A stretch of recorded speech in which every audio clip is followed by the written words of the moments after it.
Good morning, everybody. Happy Friday morning. It's 12:07 a.m. in the morning, and this is late night. And we're definitely late night. So the commander was out of body for a while. For whatever reason, hey, hello there, fan 3. We went out of body. Hey, Bad Chad, good evening or good morning, everybody. So we'll be on till about 1:30 because we started at midnight. We're going to do an hour and a half show tonight. Normally we would be on at 11, but we were totally out. So we're glad to be here, and glad to have everybody here. J&M, welcome to the show, and we're glad to have all of you out there who's awake. Anyone who might be awake, welcome. Glad to have you with us. We'll see who comes in tonight. Hey, Wendy. Alco, thank you for the roses. We appreciate that. Hey, One Toyota, good to see you. And we have to put on our goals tonight. Always good to have our goals pinned. And we're doing our goals with the hat and the mustache tonight for a while. Hey, Baron Ghostbusters, good to see you, brother. Starseed Syndrome, good morning. Good to see you, Starseed Syndrome. How you doing? And I know you have a question. Jane, hello. Sandy, thank you for the hat. We appreciate it. Oh, happy anniversary to you, Paranormal, over there in the Philippines. Good to see you with us. Kristen, Fallen Moon. Let's see here. So we're going to have a good show tonight. I have no idea. Hey, Carrie79, good to see you. Kimmy, thanks for joining us. Jennifer, hey, Jennifer. I never know what's going to happen. Thank you for the join my team. I never know what's going to happen. All I know is that we're going to have a good show. And we had an interesting show this morning. I have 2 shows, or maybe 1 or 2 shows that I have to put on my YouTube channel. All my shows are on YouTube that are recorded. Ashtar Command Spaceship News. And, yeah. So I'll make sure this thing is recording. Let's see if I get this in right. We don't want to... Okay, we should just make sure this is where it should be. Give me 1 second here. A little technical. There we go.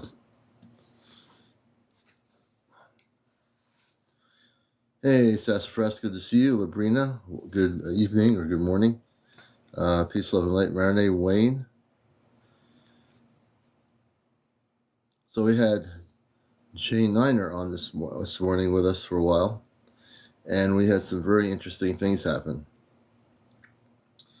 A matter of fact, she's had a lot of positive ET spaceship contacts, and constantly. She was a great interview. I'm going to have to bring on, hey Gary, bring on in the evening show. She had quite a bit to talk about, and then all of a sudden, like a relay to space, her phone starts echoing everything I say, and then people said they heard a voice speak during the echo. They heard a male voice speak, and I think they said it was some sort of a space being speaking. I had my ear pods on, and I didn't, I brought it down, I brought her back up. I thought maybe it was a feedback from her phone. She had said she had a newer phone when she was on. It was really interesting, but we couldn't continue to do the interview because of the feedback. We're trying to get her on live to share some stuff, and it's like my voice was going into space. It was like echoing. It was the weirdest thing. Hey, user 937, good to see you.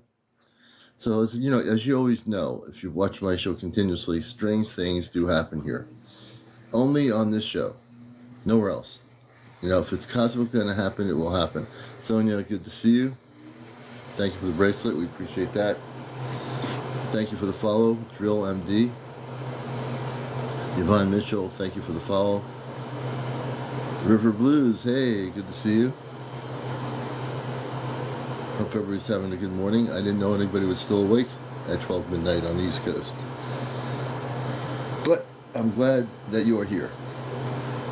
I know some people are probably sleeping because they have to go to work tomorrow. And tomorrow is, hey, River. Tomorrow is Friday. Hey, Tara. Starseed Syndrome says, glitchy from Frozen, okay.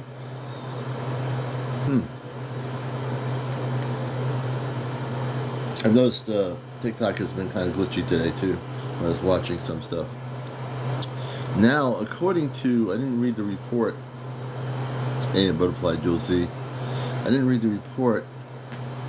I was frozen? Well, hopefully I'm not too frozen now. That there's going to be this big solar storm hitting Earth. I'm going to have to read more information on it, but there's another big storm that's hitting from the sun. We're going to get another big that's not snowstorm, but a solar storm that's going to be hitting Earth. It's going to be a big one, according to the information. I didn't read the whole thing. No, don't do that to the wires. My cat is touching the wires here, and she needs not to play with the wires. And now she's leaving me. Good. I love the occasional late night encounters. So thank you, Bill White. Oh, yeah, the cat actually was playing with a cord that's, it's a cord I use plugged into the electrical thing. I don't want her playing with it. So now she is doing her own thing. Hey, Chesno, good to see you, brother. I thought everybody was sleeping at midnight. Hey, Barbara T.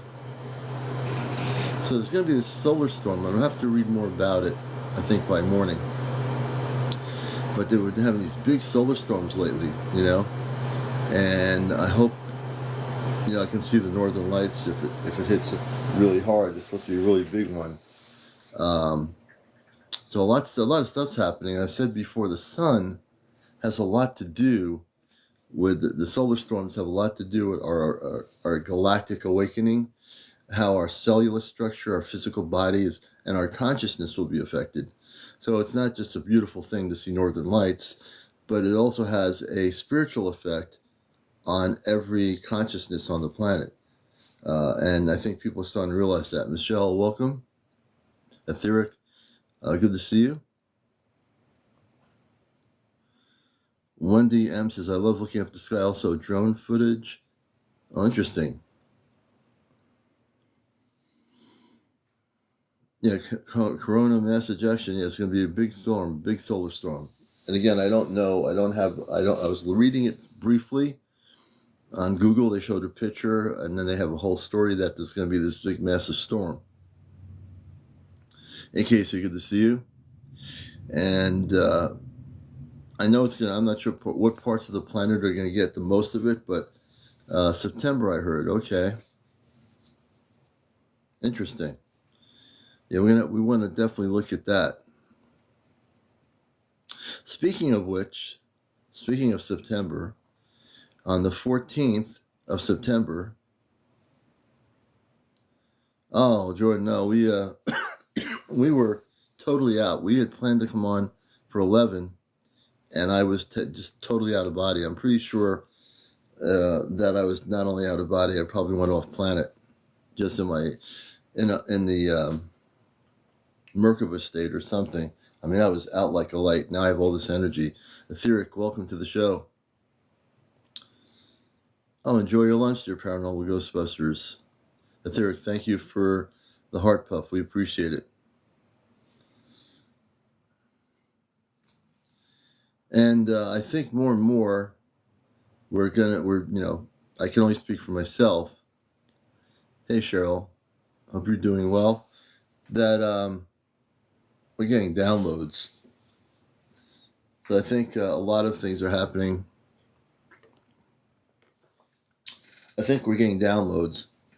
And I think many of us, including many of you, will not remember that you are going, when you're not normally sleeping at a normal period of time and you're just out like a light, a lot of times you're probably going off planet and you might not even remember anything when you come back. So all I know is I went probably out of body before 11 o'clock.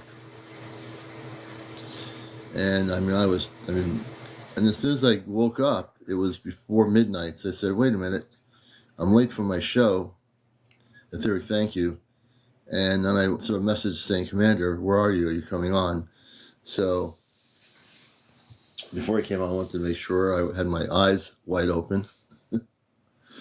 And I'm like wide awake. So yeah, we are here. Sometimes I have hours missing in my days. Alicia Maria. Interesting. That's interesting.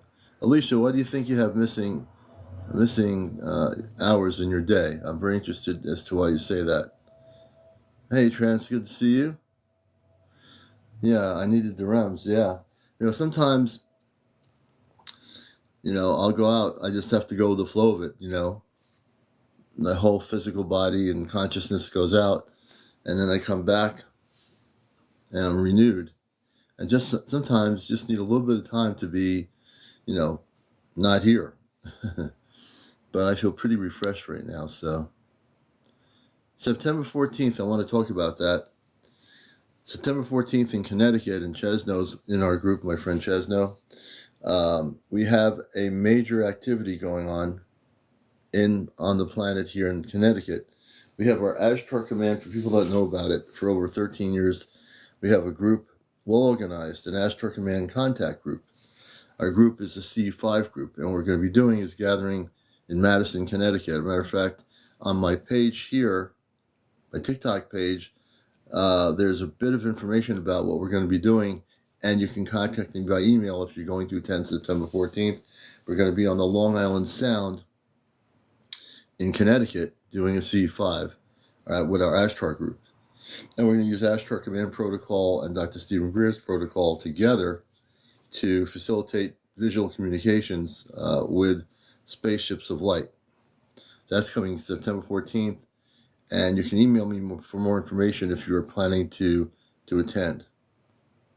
Thank you, Starseed, for the finger heart. Jan, good evening. Blake, let's see. It says, I was wondering, happened to me yesterday. Michelle says, very noisy on your end of the line, Commander.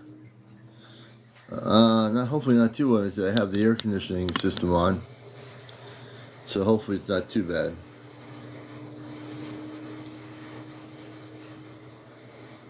Let's see here. Okay now? Okay, good.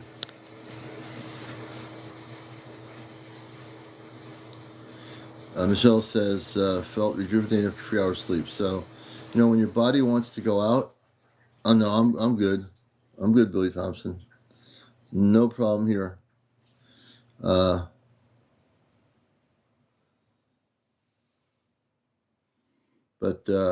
welcome to the show, everybody. Yeah, so... Yeah, she might have been using a Bluetooth. I don't know if she had a Bluetooth. Hey, newbie. I don't know if she was using Bluetooth J9 this morning or not. I'll find out. It could have been.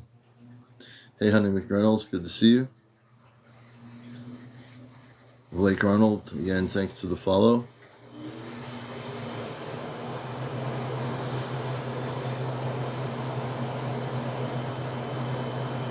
And we'd love to do some interviews. Like I said, we're going to be here till about 1:30 a.m. this morning. So we're going to go for 1.5 hours. And we welcome everybody to join us here. If you're not used to the show, hey, honey girls, thank you for the gimme. Thank you for the gimme. I appreciate that. And be aware of the gifting. It's always nice to know those that can do the gifting. Please do it during the show, unconditionally. We appreciate everything that is given. And also my Venmo account on my main page, profile page, is a link up to my YouTube channel where all my shows are that are recorded, and the Venmo, which is a PayPal app. Venmo is, hey Brenna, thank you for the jar. Thank you for the hat. We appreciate it. So, and all the support that people are giving us since last year. Thank you all, always, the Space Alien. Thanks for the refollow. Nice little mama, good to see you. And so you have to be over 18 to be on an interview with us. No foul language, no drugs, no smoking, no drinking, no vaping, no cursing, no paranormal discussion, and no kids on the show, and over 18. I think I covered pretty much everything in one bowl. Always the space element. I'm 34, wish I was young again. Well, the beautiful thing is always when we have direct, hey Sue, when we have direct contact, eventually when we have mass contact, our aging processing will change versus the way it is now. So we're going to go through a processing change of the way we age as human beings. That'll happen gradually as we have direct contact. And that will be, so we're never supposed to be aging the way we look at human age on Earth. We were never supposed to be that way. It was supposed to be completely different. It's sort of like the Fountain of Youth trance, yeah. You turned 18, 14 years ago. So what I try to teach people, and I haven't mentioned it much here, is that aging is an illusion. The only way people age, at least, is by believing what the mind tells you. So if the mind tells you, oh, I'm now 25 years old, I thought I was 24, you start thinking, oh, I'm now a year older.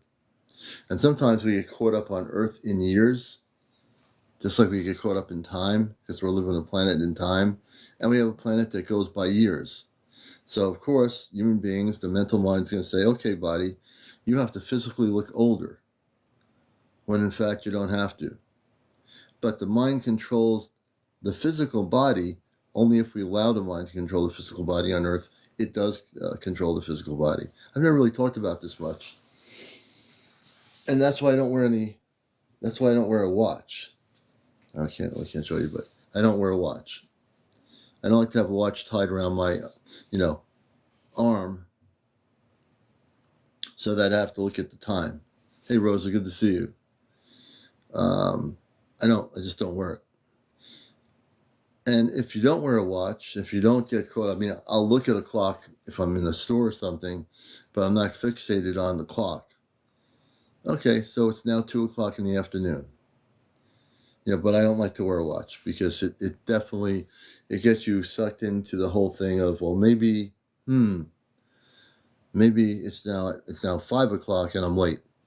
Well, you're neither late or not late if you don't wear a watch, because then you have to worry about being late, right? Aging process on Earth is something that wasn't supposed to happen the way it's happened for a long time. Jen, thank you for the heart me. I'm late syndrome, that's right. And that's why when contact happens, we will eventually be able to rejuvenate ourselves to where we're supposed to be. So you could be a 50, 60-year-old person, and once the rejuvenation happens, you look to be 20 or 30. Our space family, many of them are thousands of years old. And even though they're thousands of years old, they're still like a kid. And they're space beings or people that can live to be 50, 60,000 years old. So I know it's a pretty big step to go from where we are like this to knowing that we can be 50 or 60,000 years old, or 10,000 years old, or 2,000 years old. And then you have to realign your thinking about how that works in space. From our space family that comes from many planetary worlds of light, how does aging process work? It's very different, because they also don't operate in time. Because there's no time, the way people age is way different than the people on Earth age. But that's all going to change. People on Earth weren't supposed to get looking like they're falling apart, and their faces like crinkling and cracking, and their hair is like falling out of their head. That's not the way it was supposed to be. Yeah, technically, Sandra, you're right. We really don't die. We just leave our body and go back to our star body when we leave our physical body. So we never die. It's like going from an old car that you've been in for a long time, going into a new car. that's been waiting for you for the longest time, which is a good analogy. So right now we're in the old car, all of us, right? And once we decide to leave this physical body, if we choose to, we go back into our new car, which is a little bit taller than us, man or woman. And in the new car, we wake up and we are totally more vibrant than we were in the old car. But then, when contact happens, you're in a car that will be able to transfer itself into a physical form that is much, much different than it is now, meaning that you'll still be human, but you'll be not having head fall out, hair falling out your head. Your ears will not be falling off. Your eyeballs won't be sticking out farther than they are. You know what I mean? Thank you, Stargirl, from the Meat We're going into a beautiful place, and we're going to get there. CDP, do I believe in God? All beings of light believe in God. God is universal. On Earth, it's interesting when people ask me, do I believe in God? I appreciate the question. I know where it's coming from. Yes. Hey, Cliff. All the people, my Star family, my mom, my dad, my two sisters and brother, all the beings from beyond Earth that I'm related to, all believe in, the Prime Creator, God. Absolutely. God is love. Universal. So CDP, all the space beings of light believe in the Prime Creator or the Creator or God. It's all the same thing. So yes. Yeah, God lives in all of us. That's right. That's right. Cajun says they were dancing in the sky. Yeah, and who is Cajun? Who is dancing in the sky? I'm very interested. You just said, are you talking about spaceships?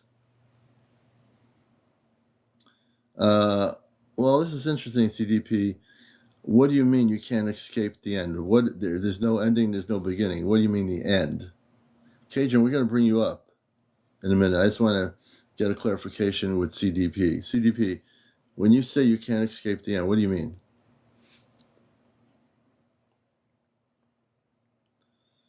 Oh, we're going to definitely have you up. Have you met God? I think we're all part of God. Mary Bowman. So I think that we're all part of God. Our space family is all part of God. My space family, my biological family off planet, they're all part of God. We are all part of God. We're all connected. If anyone thinks that we are disconnected from God, that's not true. All of us are connected. So we all are. I didn't get a response from CDP. They disappeared on us, or they're just listening. Timmy Time, good to see you. I'm going to bring up, by loving your family and loving strangers, you're loving God, right?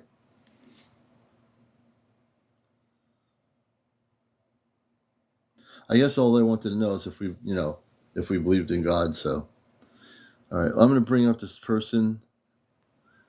Now let's see here, Cajun Tomboy. So Cajun Tomboy 64. So 8 different ones. This is interesting.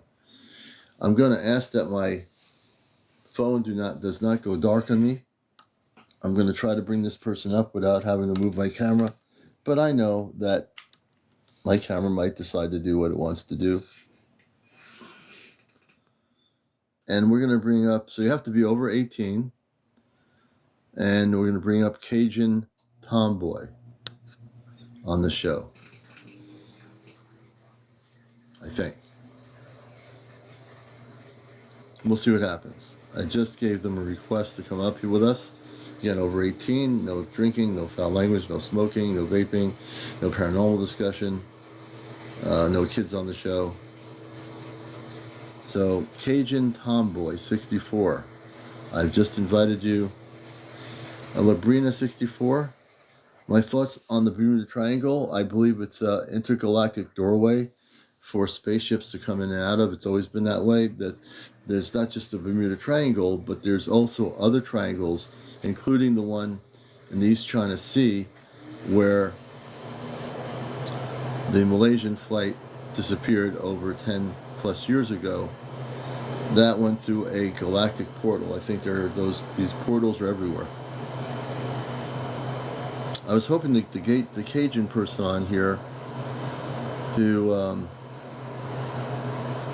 talked about sightings in, I think, probably Louisiana, in Cajun country. Let's see, are they still here?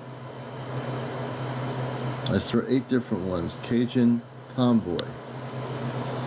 Well, Cajun Tomboy, I'm trying to bring you up. Cajun Tomboy, if you're there, just press the multi-guest option and we'll bring you up here on the show. Rita Sandler, good to see you. Little Wizard, fishing down the rabbit hole, welcome. Hey, just follow you. Thank you everyone for being here. So I guess we're never going to know more about that story from Cajun Tomboy, because I was very interested in hearing about those sightings they're having down in, I think, probably Louisiana. I've seen UFOs. Lou Dog Lives. So Cajun has me curious too. And let's see, maybe we'll bring Lou up to start, and then we'll try to get Cajun back on the show. You're watching the #1 spiritual UFO talk show on social media, and also on WESU FM for 21 years, doing Cosmic Eye Astrogram Radio and NPR Pacific Radio. So we'll bring Lou Dog Lives, who has a story to tell us, and then we'll see if we get Cajun. I got to answer that question.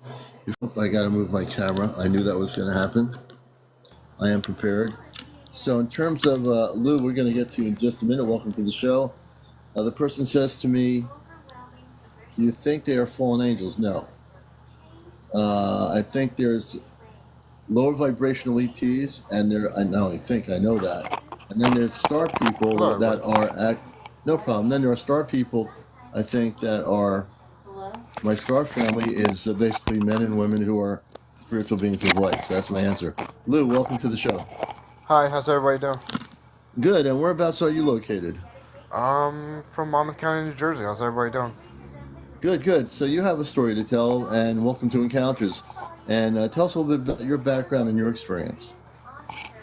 Well, as a kid, I'm from Guatemala originally, and first to start off, I would see, we call them duendes. So this is a little off subject, but they're like David the Gnomes. You know, you guys know them as little gnomes.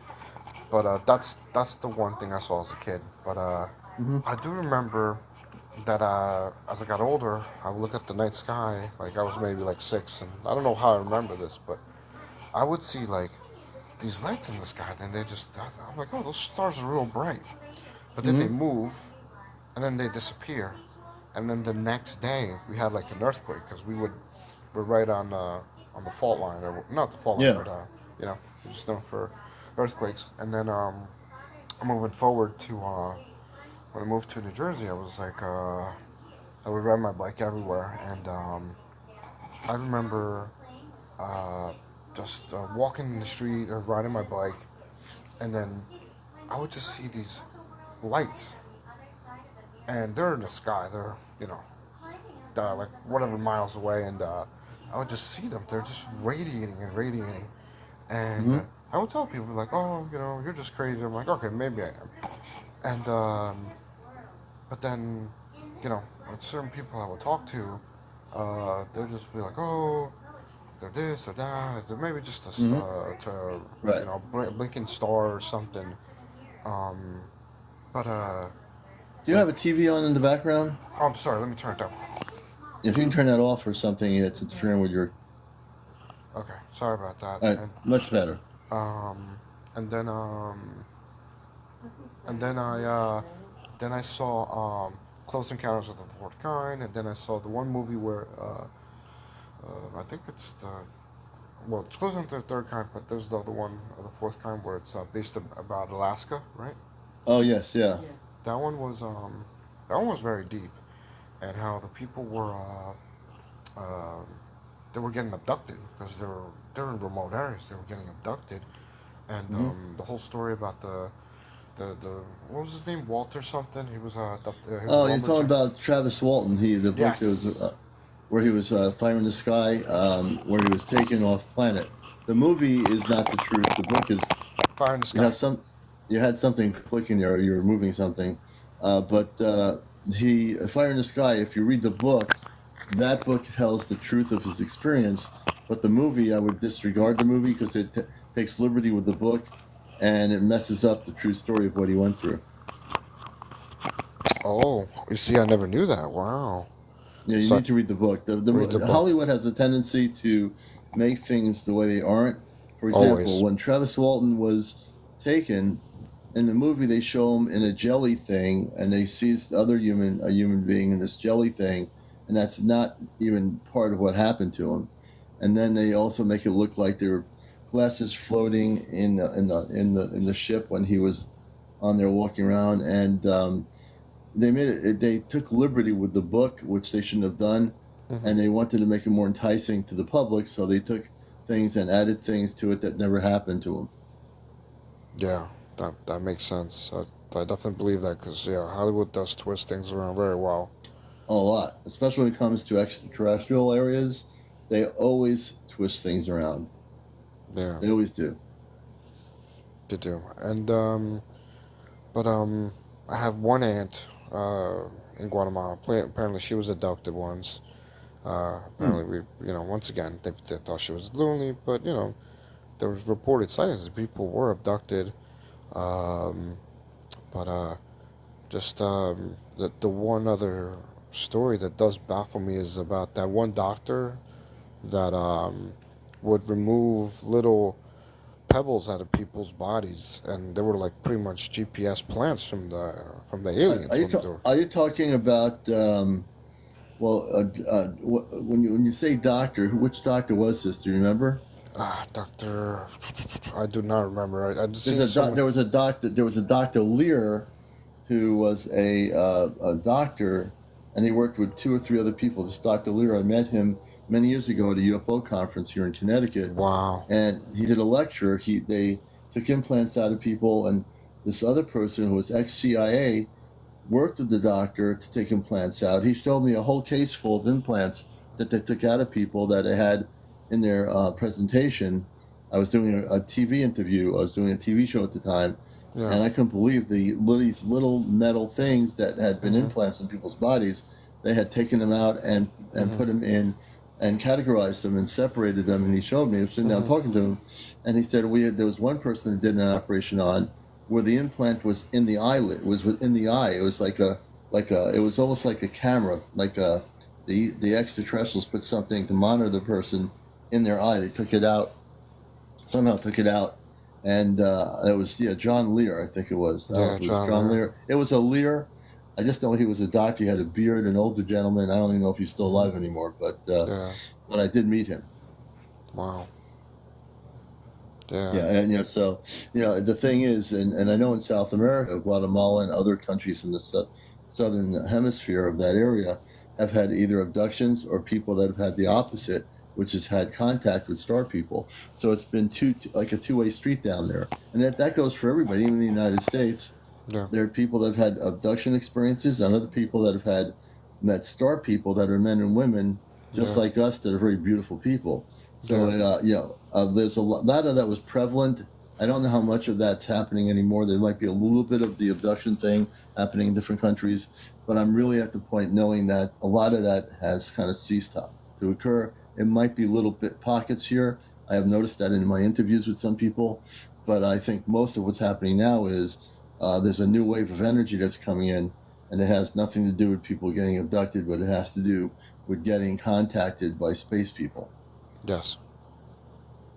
Huh. It's like a new chapter in Earth history, which is basically what we are, folks. Everyone watching this, you're in a new chapter of Earth history, which is that we are going to be, and individually people are now being contacted and have been for years, but the mass contact is building up as we go along, as we go into 2025, 2026.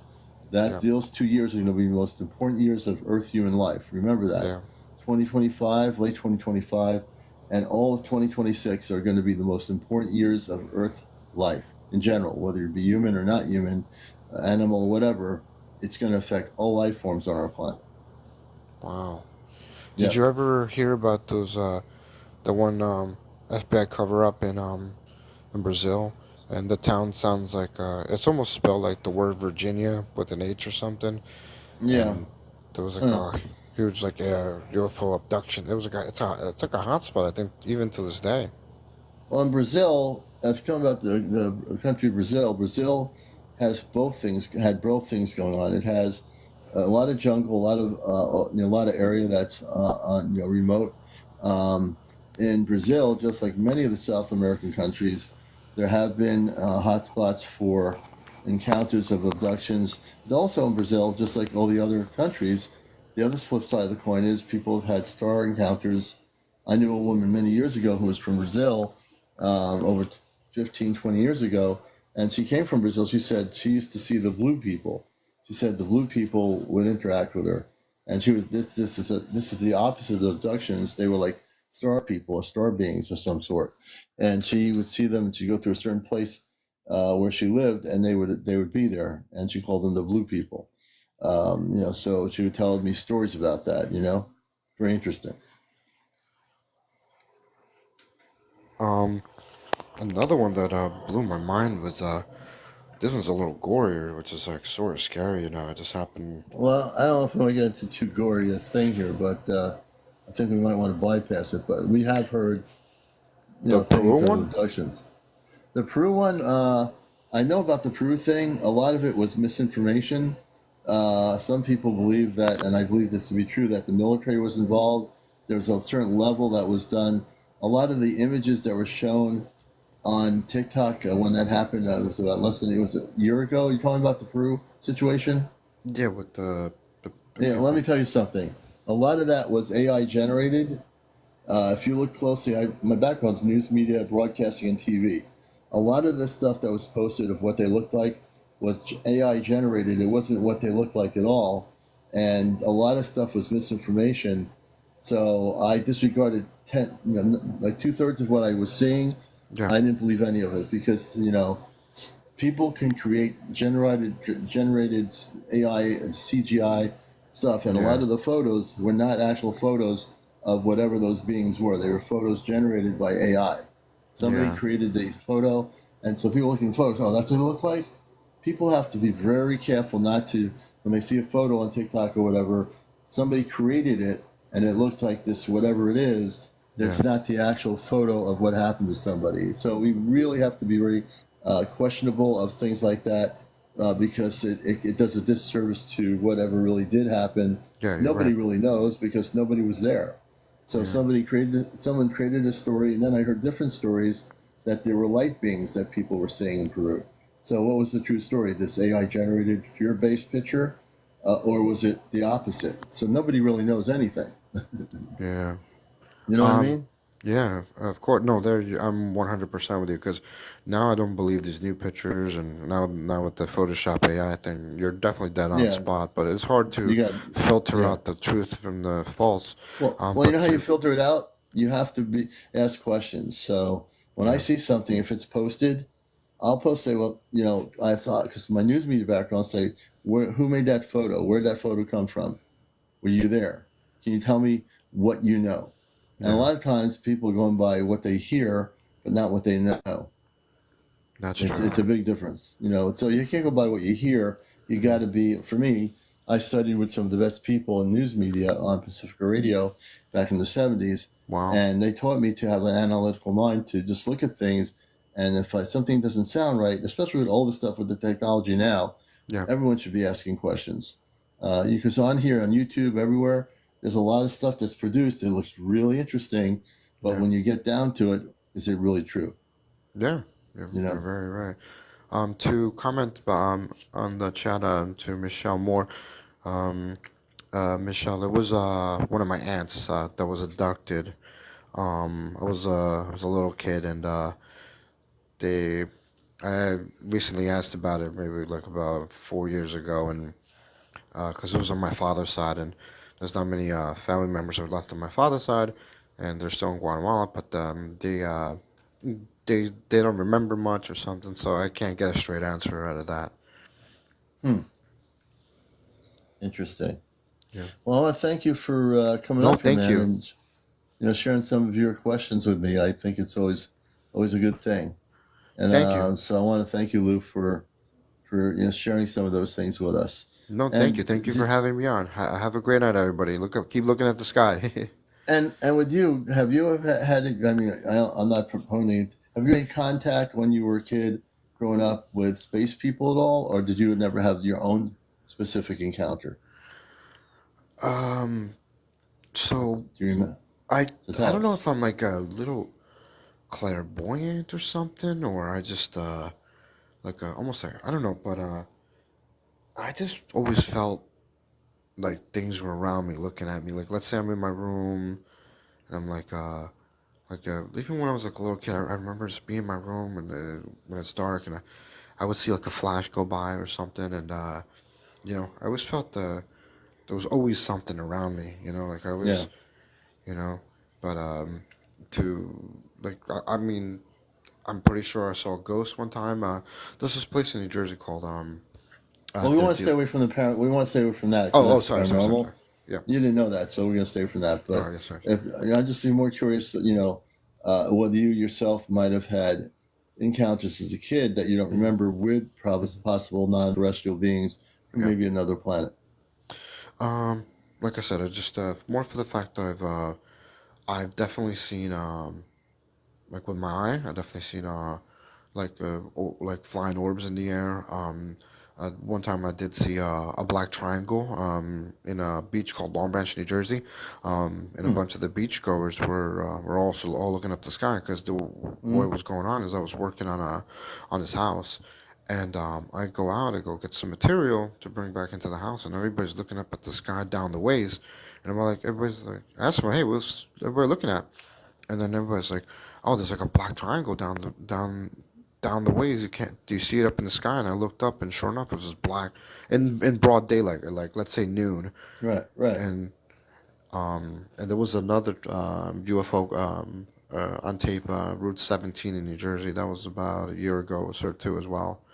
Um, but I've definitely seen a couple things. I recorded this one thing, like like also another like flying orb, and Hmm. oh, here's the big one. I'm at my friend's house in Plainfield, New Jersey, Mm. and helping her clean the house, and we're in the backyard. We're her dad passed away two years ago, so we're slowly getting rid of old documents. So I said, hey, let's make a fire. And she's like, okay, we're making a fire. We're sitting outside. Having a good time, and I'm looking at the sky down the ways like miles away, and we just see this gigantic light just drop down on an angle Really? and then go to the other angle. And I'm like, my friend's name is Taryn. I was like, yo, what's down there? She's like, oh, that's probably the watch on like reserve, like the national reservation or something. So she Right. knew down that area was like woods, but it was just a big beam, like a white beam of light that Really? just, yeah, it Now, was when huge. did that happen? This was maybe we cleaned up that we were burning about. This was more recently. I would say maybe like 7 months ago. Seven Uh, months ago. yeah, So the something. beam of light, this beam of light, was it coming from an object in the sky? Yeah, yeah. It was a. You could tell it was like a. It was an object. It wasn't like Yeah. a. It was a diff. It's different when it's a spirit orb. It moves different. The way it came down on a 45 angle, and then it zigzagged to another went a different direction Yeah. downward. How big would you say? And It then was I'm not huge. gonna. If we saw this Was the thing, object huge or was the beam huge?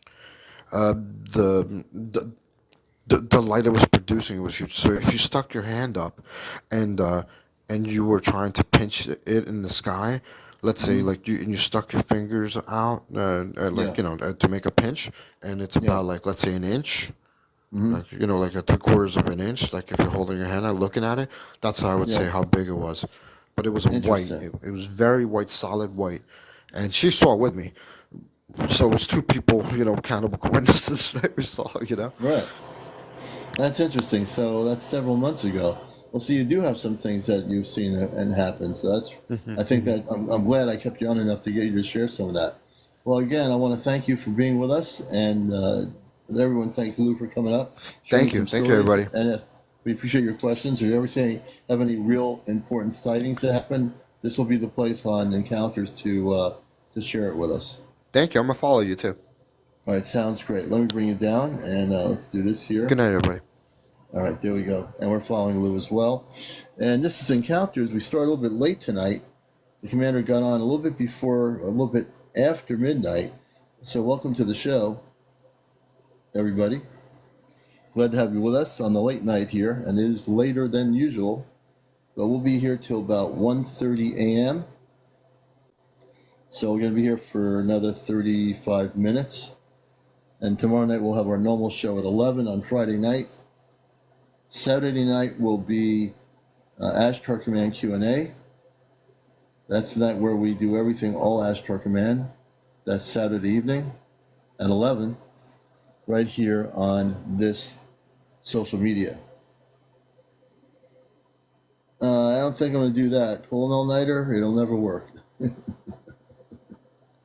AStarC currently at work. Judy says, have you ever heard of someone seeing UFOs but others with them didn't see anything? Yes. I've had people see UFOs or spaceships. You can have 5 people in a group. The one person sees it, or 2 of them see it. The other people are oblivious to what they're seeing in the sky, and that's because their consciousness is not attuned to what the other 2 people or that other one person are seeing. I've heard many stories where a person will be seeing something and the other people don't see anything. It's just that their vibrational frequencies of the human being are not as high as that one person in the group that is actually experiencing that sighting. It happens all the time.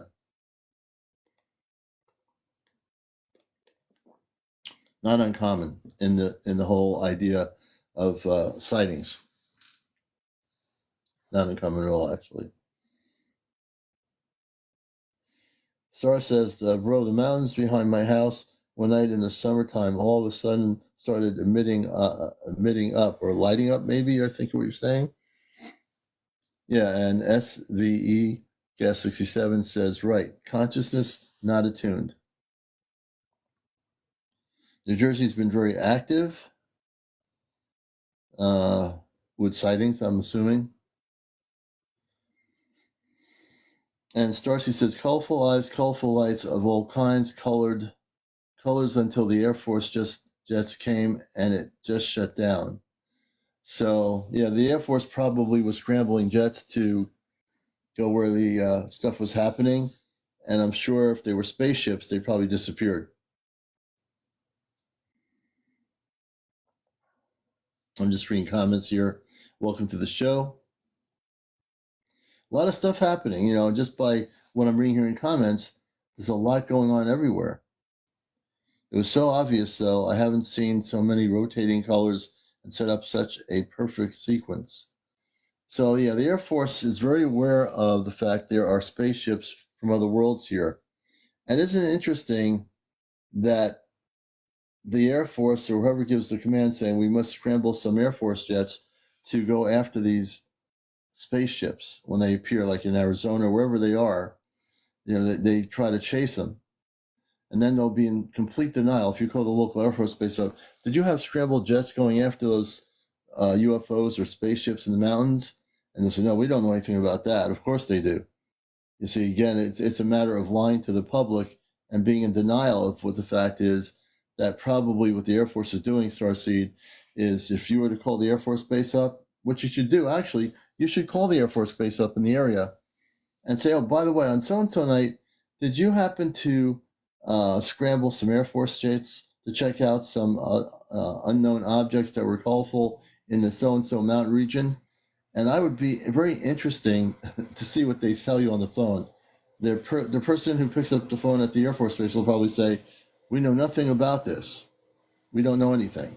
When in fact, that front person might not know completely, but somebody higher up does know that they had to scramble Air Force jets. And because these objects were there that were colorful that you were seeing, it sounds like they were beautiful objects.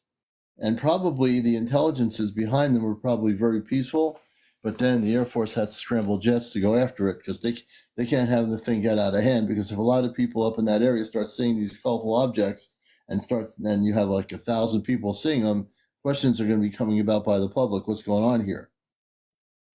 Oh yeah, or like Riverblue says, they'll come up with a story. Say, no, we weren't chasing colorful lights. Those were just weather balloons.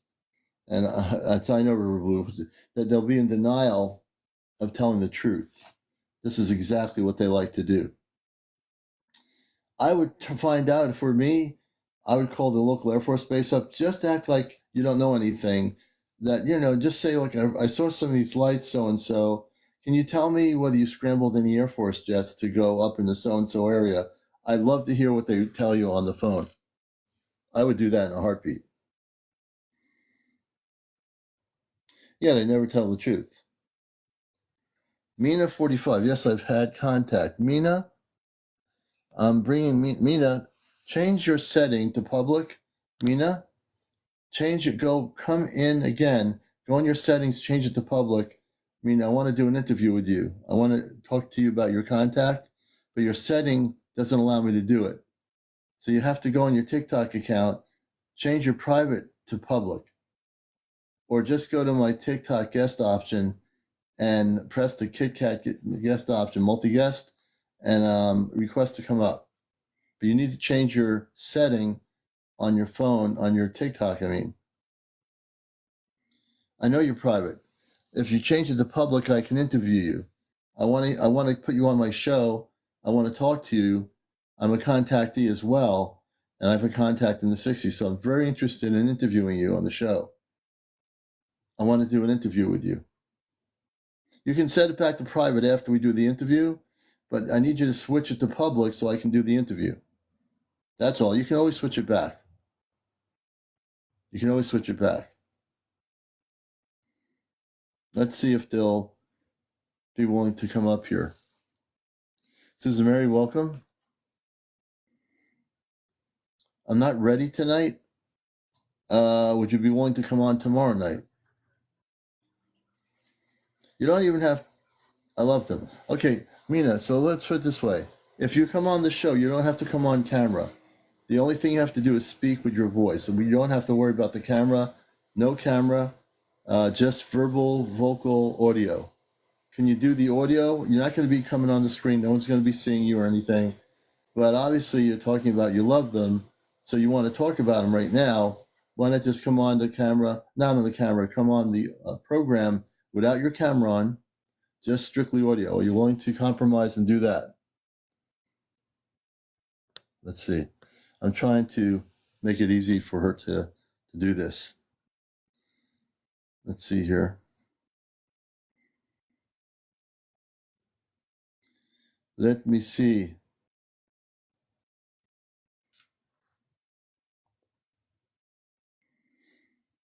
So you want to hear things like that, in a sense, my light bulb goes on and I've got to interview that person.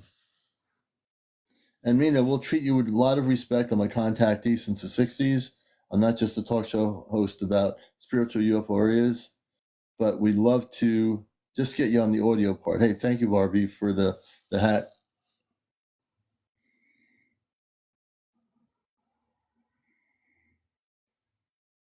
I think we might have lost her. Sometimes that's the thing. When you have a show like this, people start telling about their story, and then they disappear. That could have been the most beautiful story ever, but we'll never know.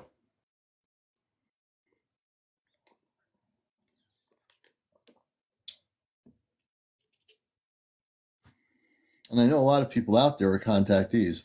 Thank you, Tahar. A lot of people out there are contactees having beautiful contacts. Okay? Yeah, it could be stage fright, Michelle. You're right.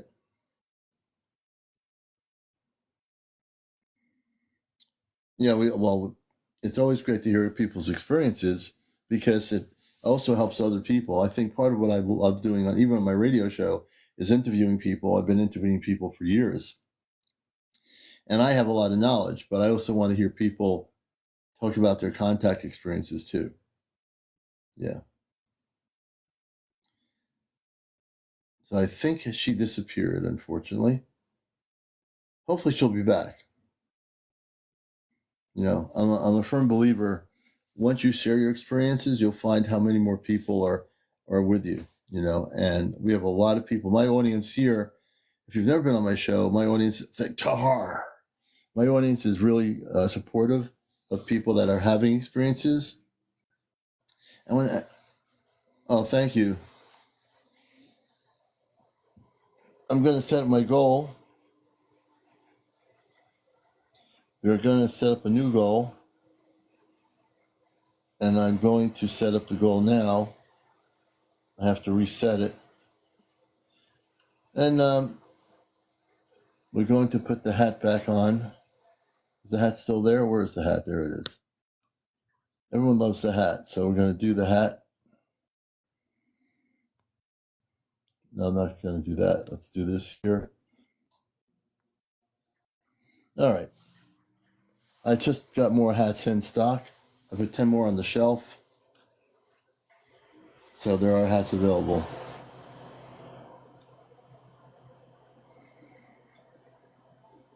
Brianna. Star. Brianna.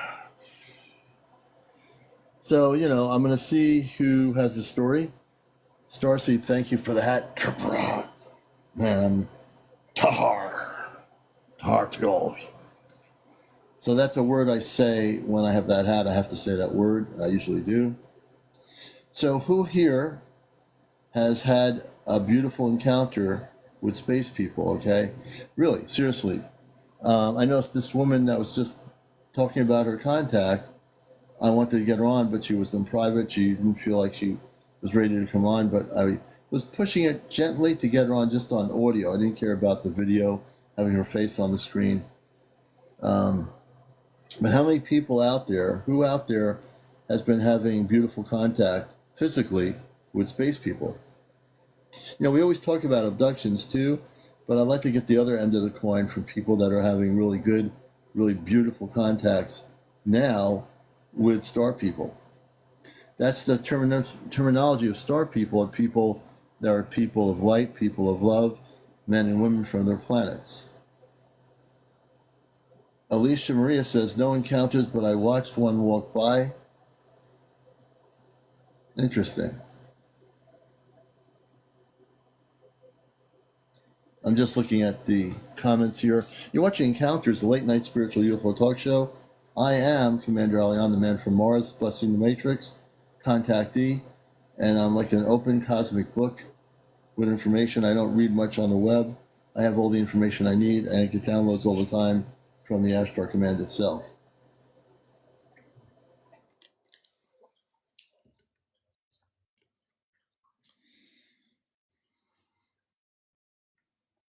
And we're all looking at all the people. Welcome, Joey. Thank you for sharing the live.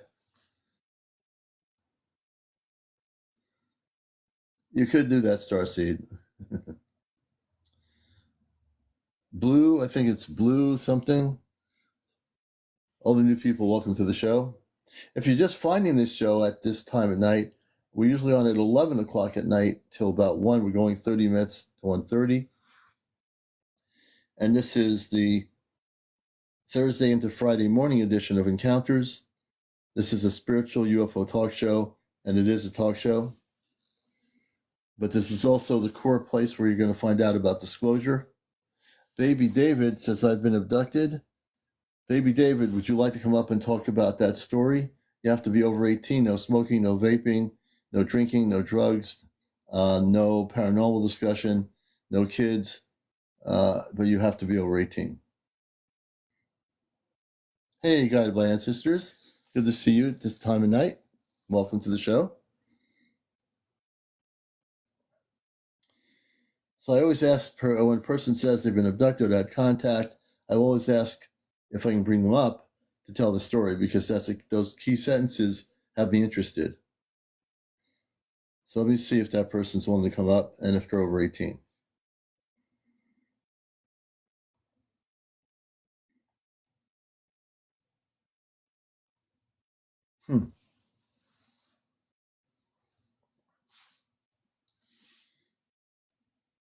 Let's see here. Lynn, welcome to the show.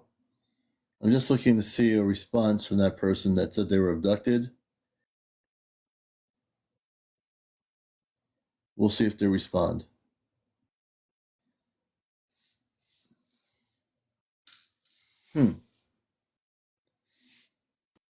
So again, they're not responding, but if you have positive contact with space people, I want to hear your story. I know with 239, 240 people, do the math, I would bet out of 240 people watching this show, there's got to be 10 or 15 of you that are having privately positive contact with space people. I have to understand that to be true. And now you have to make the decision, do I want to come on live and talk about this? Should I even talk about it? Yeah, you should talk about it. Because holding it in yourself, if you are having contact, is not a good thing either. It's unhealthy. On my show, if you talk about it, you're going to help people. Let's see here. D1 Gazer. D1 Gazer 001. Can you give can you type in our screen here why you want to come on live? D Gazer, can you tell us a little bit about yourself? Are you over 18? And what is it that you want to come on live about? D Gazer. So a lot of times I go by the comments of people's experiences here before I bring them up. So I need to know a little bit more about D Gazer.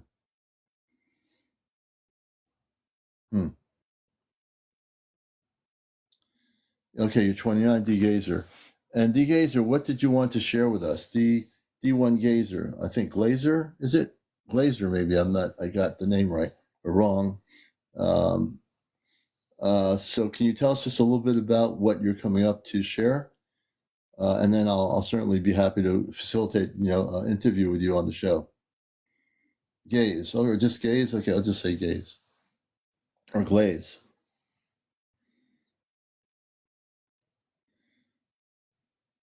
Nice person. You'll be after this other person, possibly, if I get more information about what they're coming up for. Nice person. Don't go anywhere.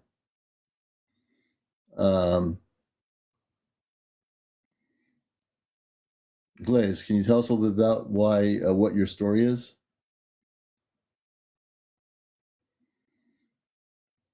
Oh, she? You had any? Have I had any? Are you asking me if I had any encounters? Oh yeah, I had a contact when I was a kid. I had a contact with space people in the 1960s on a spaceship that were men and women in light blue outfits. Yeah, that was preteen, about middle of the 1960s.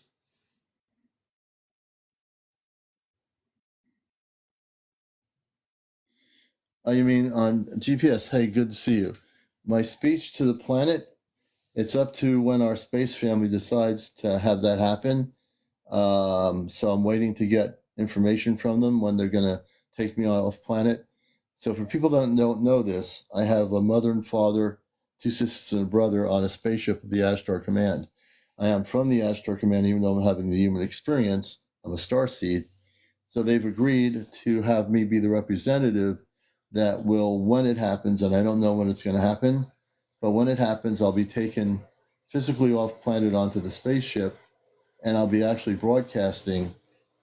Since you asked the question, the way I understand it, I'll be sitting in a control board or whatever that looks like on the spaceship, and I'll be broadcasting with 4 Ashtar people standing behind me, and I'll be broadcasting to all over the planet in all different languages. I don't speak any language other than maybe a little bit of French and English, but they have translators, language translators that will translate whatever it is I'm saying to the people of Earth.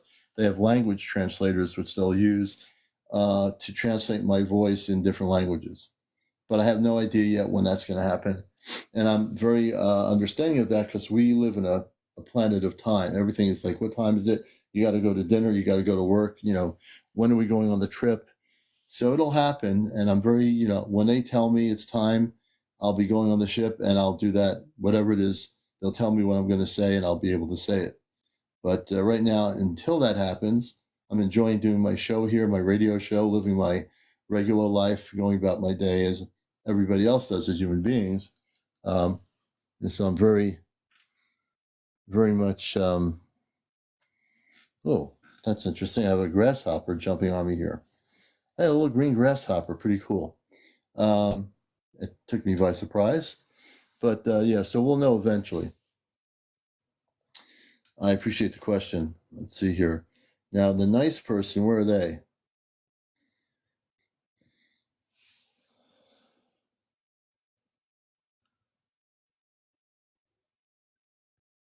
Let me see here. Hey, Grace, good to see you at 1:12 a.m. in the morning. Where's that other person here?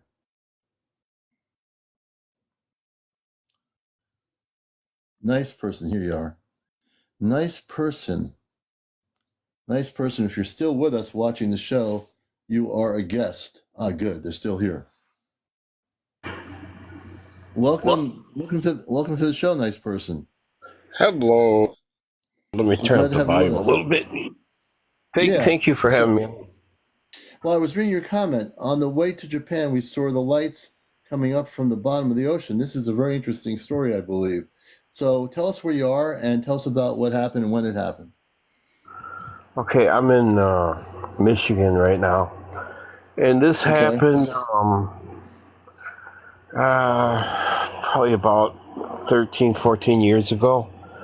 Okay. And after it happened to me, I did some research and I looked on YouTube and it was up. And there's some photographs of it that some pilots took on other Oh, flights. interesting. Really? What it is, the area, you remember when the flight 007, the Korean airline, got shot down? Because Yeah, a little bit. Yeah. they flew over that peninsula. It was Russian airspace. Okay, we were close to that location, but when you leave the U.S. for Japan, you go up over the Aleutian Islands. You kind of make an arc, and then you Yeah. come down, and then you hit that area where that plane was shot down. You know, when you get past the Aleutian Islands, and it was right in there. Most people were asleep on the plane. It was a 747-400, and I was up in the bubble in the top.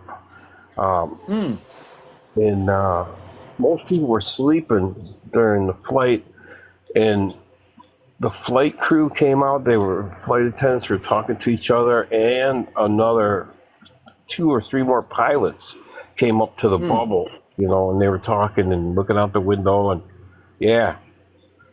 Wow.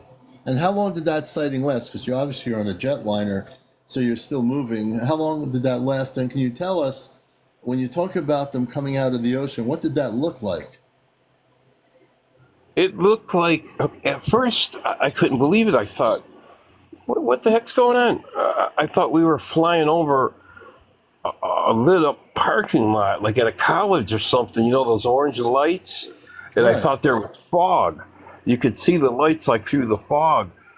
Right. And then it got more clearer, and it probably took us a good 5 minutes to pass this Mm-hmm. And lights coming up out of the ocean. And you can see on the monitor on on your seat, there's a map. You could track where you're going, yeah. and nothing was supposed to be there. And then I started doing some research, after the flight. There's no volcanic activity there.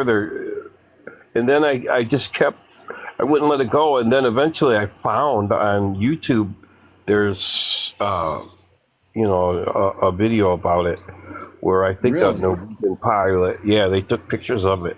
Yeah, so people could find it on there. I'm going to have to look at that. So if it came out of the ocean, and this is something I do know, I have knowledge of, if they came out of the ocean, they came from somewhere within the ocean. So always, we talk about spaceships coming from other planetary systems.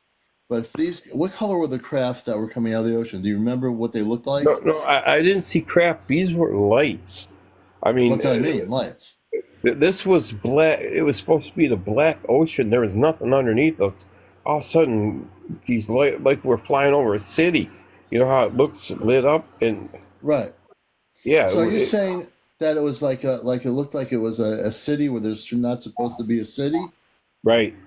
right? A small Oh, okay. So city. it Yeah. wasn't like it wasn't a bunch of spaceships or UFOs. It was a actual structures of light in the middle of nowhere in the ocean that were lighting up under the ocean. Correct? Yes, and even the flight crew, they I won't say they were Hmm. alarmed, but they took notice and they were talking. Yeah. So here's my thing. Now that now I understand it better. There are what we call space cities in the oceans, and the radiant light of that space city could be way deep down in the ocean, but the light of that city in the ocean could be radiating such a strong light that you were able to see it at the surface, correct? It Yeah, was it. it changed because, like I said, when we first, when we first ran across this phenomenon, I don't know how to describe it. Like I said, I thought, what the heck? Are we off course? We're flying over a city? Because the ocean was black, and I'm looking at the map, nothing's supposed to be there. And then all of a sudden, these lights come up and it got clearer. And then it was like really dramatic. You could see it wasn't, it was the color of something volcanic, but it wasn't. It was Right. nothing. So it Yeah, had the volcanic color, but it wasn't a volcano. It was an actual city with like brilliant lighting that was coming up to the surface of the water. right. Yep. So I already know what the answer is to that as I'm listening to the story. This is why I don't go on any websites. I get my information direct. So I'm going to tell you what it was. And this was in what area? Right south of that Russian peninsula. If you look at like on a map, you follow the Aleutian Right. Islands. Okay. You just get past that, and then there's can check. I Right. can't pronounce it. Yeah, right Yeah. in that area. Yep, just south of Okay. there. So what that is, I'm being told right now, I'm getting information. Give me a moment. There is an advanced city, a space city, I call it, in the depths, really, really deep down in the ocean. Because there's very deep ocean there where you are, if you were on the water. It's a city that's hidden. That's not really, no one would have really seen it, but your air flight did see it. And there are space people, what I should say, space people that are living in the depths of that area. For whatever reason, when the jet went over that area, um, there was an opening for you to see that. Now, I don't think that normally is something they would do. It just happened to be some opening, and that's why the people that did see it saw it and didn't know what they were looking. Well, they were looking at something that was actual ocean city of space beings that were living in the ocean. So and you're right. It usually it's the black. It's a when you say black, it's there's no light there. There's not supposed to be anything there. Correct. Correct. Yes, But because what I happened had is, made that trip a half a dozen times, mhm. and I never So seen it. Yeah. right. So you basically were actually going through a vibrational portal area that opened up for you to see that city that's actually physically there, but normally would not be seen. For whatever reason, people were able to see it if they were on that flight, but normally it would be cloaked. It's Yeah. really deep, deep in the ocean there. It's like really, there's really deep ocean there. The city is way, way down in the depths. It can't be detected normally, but there was somehow an opening, and you're able to see that city. So that's a beautiful story. I'm gonna have to look at the video that was recorded Yeah. on YouTube. It's on, or it was.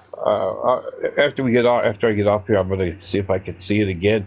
But yeah, there was pictures of I think it was a Norwegian pilot. He took a bunch of photos of it. And what year? And so, if you had to, find do the research on it, what year was it that it was on YouTube, or when was it posted? You- I'm guessing like 13, 14 years ago. Okay, so we'll look for it on YouTube. I have my YouTube channel. I'll find it, and I might even repost it if they were able to record it back then. I'll definitely look at it for sure. That's a great story. Yeah. Oh, Great okay. story. Thanks for Hey, having me on. That's the only hey, kind thanks. of weird thing that Well, ever that happened to me. well, that weird thing was good. You had the experience of it. You were on the flight when it happened. So I appreciate that story so much. Thank you so much. Okay, thank you. Bye bye. All right, that's great. Nice person. We're going to bring nice person down. And that's a great story. I mean, I didn't even totally know about that story, but now I'm interested to look at the video. And that's exactly what it was. It was a cloaked city that was uncloaked. And there, like we talked about this before, there are cities in our ocean, space cities that exist in the depths of our oceans all over the world that have not been found by surface naval intelligence or anybody, because they won't be found. They're actually very secret areas where people from outer space live and have lived in our oceans. Now, I'm not talking about the Agartha network. I'm talking about on the surface of the level of the depths of our oceans, there are around the planet these cities that exist where people live. And they're not from our planet, they're from beyond Earth. All right, why is that? Are they related to mermaids? Some of them are. Some of them are not. But some of them, actually, it's a great question, two dogs, one bowl. Some of them are, because the mer people live in the oceans too. They live there as well. And we appreciate all being up at night on a Friday morning watching encounters. All the new people, we're usually on at 11 o'clock at night. Saturday night is Ashtar Command Q&A with our Ashtar Command family off planet. Our show is being watched right now off planet by the Ashtar Command. I can tell you that is true. They have monitoring screens on their ships, and they're all watching the show right now on a spaceship off planet. They're watching our show here. They do watch my show, monitor my show whenever I'm live. So that's something you might not have heard about, but there's a whole story behind that as well. There's a lot of things I can tell you that's coming down the pike. And that part of it is the contact thing, which is going to be the mass contact with the human race. That will be happening in about a year and a half. So for people that don't know about that story, there's a whole story about contact that we've expressed here in the last couple of months. But it's now getting more apparent that it's going to be, we need to talk about it more with people, get people prepared. And because I'm not assuming people know about what I'm talking about, the healthy part of me is I never assume everybody knows everything I say here, because there's always new people here on the show watching us. So for new people, in a year and a half, we're going to have contact. Okay? We're going to have direct contact with the positive space people. There's going to be about 5 of us that are going to be going off planet before mass contact happens. Leland, I was visiting in Colorado. Let's see, Lee. Okay, I just invited Leland up. As soon as I hear a sentence like I was visited in Colorado, I've got to interview that person. So, Lee, can you come up and accept my request? I'd like to hear your story. And as I'm waiting to have you come up, there's going to be contact on Earth in about a year and a half. Okay? For those that, and I'm talking to the people that have no idea about this. I'm part of a group of 5 that are going to be taken off planet soon. And we'll get into that. Let's see here. Good morning, Lee. How are you? Lee? No audio, no microphone. Lee, are you there? I don't see a mic. Let's see here. Well, Lee has enough followers. Lee can hear me. Lee, come back up. Oh, there, now you have a mic. Lee, you're on Encounters. You said you had a... let me see. Let me go backwards on your comment. I was visited in Colorado. Lee, unmute your microphone. I can unmute it, actually. Okay, there you go. So tell us, are you over 18? Hello? This is interesting. Lee, are you there? There's no audio coming from. Turn your volume up on your microphone on your cell phone. Turn the volume up. I can't hear a thing. There's no mic. All right, I don't know, Lee. I'm going to bring it down and come back up.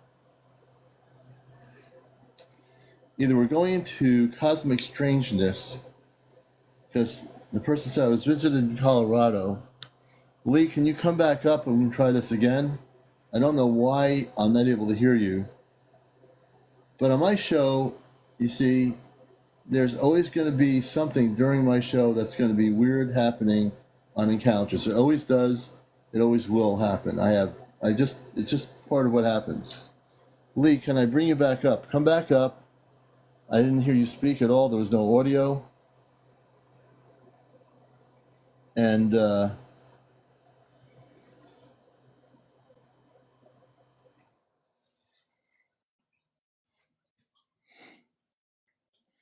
Manessa, I was visited by my in-laws today, not the visit I wanted. FBI vans, let's see here. Let's see, infinity. Let me go backwards.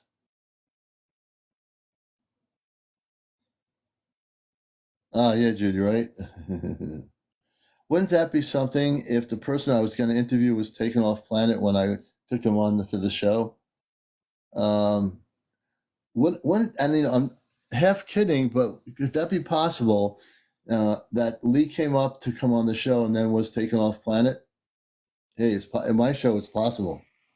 On my show, anything's possible. My star family healed me care Sunday. I was in bad space and I saw parts of them. Infinity, I'm going to try to see if we can bring you up. And hopefully you're not going off planet on me here. And Lee, I don't know what happened to Lee. That was weird. Hi, Infinity, Commander. hey, how are you doing? Good. Long time no speak. Remember we spoke about a month or so ago? Yeah. And before I had you on, I was bringing Lee up from Colorado. And the weirdest thing happened. I bring them up. There's no sound. The microphone disappears. I'm Um, like, there's nobody there. So it's a weird thing. But anyway, now we have somebody who can physically talk to me. So that's good. yes. I'm so happy to be speaking with you again tonight. Yes. The last time we spoke, you sent or you summoned the Ashtar command to heal me in my car, and it was such a great experience. And what's a trip is that my star family has healed me in the same way as they did. It was amazing to me. Like, it was mind boggling, actually. Like, I felt Mm, them touching me. Like, as you were guiding me through it, like, my star family does the same thing that they did. And mm, it just touched me like in such a deep way. It was like triple confirmation. And mm. they, stayed with me, and I felt so good. And after we hung up from talking and you were telling me that Yeah. they were going to still be with me, I felt this like cold air in front of my face. Oh, wow. Yeah, and I felt so light bodied. I mean, I felt so amazing. I could not believe it. It was such a amazing feeling. But and I want to thank you for that also, kindly. Oh, you're welcome. Oh, you're very Yeah. welcome. Yeah. And it's weird too because I have not been in a good space since this whole Mercury retrograde thing has happened. Like, I've been going through it. I've been having a couple of dark nights of the soul, or I like to call it a spiritual crisis. I mean, Yeah. seriously going through it to where I was having suicidal thoughts, like actually planning Mm, it. And I hate when I yeah. go into that rabbit hole because it's not fun, and it's like a battling of the mind, and Yeah. I have to work so hard to keep myself above water, to keep myself Right. out of that mind frame. But I That's know right. that it's for my highest good, and they're changing me, they're working on me, they're doing all these things. Mm-hmm. And, it's just been very difficult. And I just couldn't wait till I, came back to like a good, happy space. So I would say, like, ever since yesterday and today, I finally am in a happy, good space. I don't know Oh, how good. long it's going to last, but I'm Well, enjoying it well, because, it will last as long as you allow yourself to take control of the vibrational frequencies of your own body. That's the thing. Realize that you now have the ability to keep your vibrations where it is right now. You're feeling good. Yeah. Just say, this is where I'm going to keep my vibration. If your brain starts playing games and starts going to a different place, you control your brain. Your brain does not control you. And if you Right. control your brain, you can tell your brain, stop it. You're coming up with things here that I don't even want to think about because it's not true. And then Yeah. sometimes your brain doesn't expect to have any feedback or pushback, but sometimes you have to tell the brain to be quiet. I do it all the time. Man, you're not kidding about that. I have to do that constantly. And then my job is like very stressful, Hmm. and that's just a whole thing in itself. And I've been noticing over time that certain things trigger me, which will have me start a dark night of the soul or will Right. put me Well, in you the know what? spinning wheel. So here's the deal. We all work in different things, and it can be stressful. Even in my line of work, it could be stressful with people because I deal with customers. So when you look at your Earth-based 3D world that you're in and the work you're doing, whatever it is, you have to look at it and say, this is just the illusion. This is just the trip I'm on. This is just an Earth-based experience. This is not going to be the rest of my life. And if you can tell yourself that right now, I want you to say this to yourself. Okay. I'm just having an earth-based work experience, I'm just having a work, an an earth-based an earth earth-based based, work experience. I'm just having an earth based work experience. But it is not who I truly am. But it is not who I truly am. It's just an earth-based experience. It's just an earth based experience. But I am from the stars, But I am from the stars. and an earth-based experience is only that, an earth-based experience. And an earth based experience is only that, an earth based experience. Right. So what I'm saying to you is, and I think you just heard it as you said it. I want you to hear every word you said. We're all here to have an earth-based experience, good, bad, or indifferent, right? Yes. So we're not to be sucked into the experience to make it so that now we don't want to be here anymore. So now I'm thinking maybe I should do this to not be here anymore. No, don't get sucked into that energy. All you're doing Okay. is you came here and volunteered to be here to have all these experiences, whether it's stressful at work, it doesn't have to be. When you look at it and just say, well, you know what? I'm actually having fun with this illusionary experience that I'm here to do, but I know when I come from the stars, I don't have to do this anymore. We're all in places. Somebody might be picking up garbage every day, but they are a star seed, but they're doing that for whatever reason. Some people might be working in a factory. Some people might be doing some sales in a store, in a department store, and Yeah. they're stressed out about that. There's many different levels of life to be that you could be stressed out in. But again, if you allow yourself to be stressed out and fall into that energy, you will be stressed out. If you go through the day and say, you know what? So for example, I keep crystals at my desk when I do. I set up the energy vibes at my desk. I have selenite crystals and I have one or two other crystals. And what I'm doing is I never have a bad day because I've got my energy vibe set up that I will not allow anyone who talks to me on the phone, if they're really angry, to affect my energy. I'll deal with them calmly. They can be exploding on the phone, and I just push back that energy to them. So what you need to do is whatever you're doing in life on your regular basis during the day, just Hmm. look at it as an earth-based experience. It's not permanent, but you don't have to get stressed out over it. Why should you get stressed out over it? There's so many beautiful things in the world. When you get out of that workspace or whatever you're doing, Yeah. don't get stressed out. Let go of that stress. Can you do that?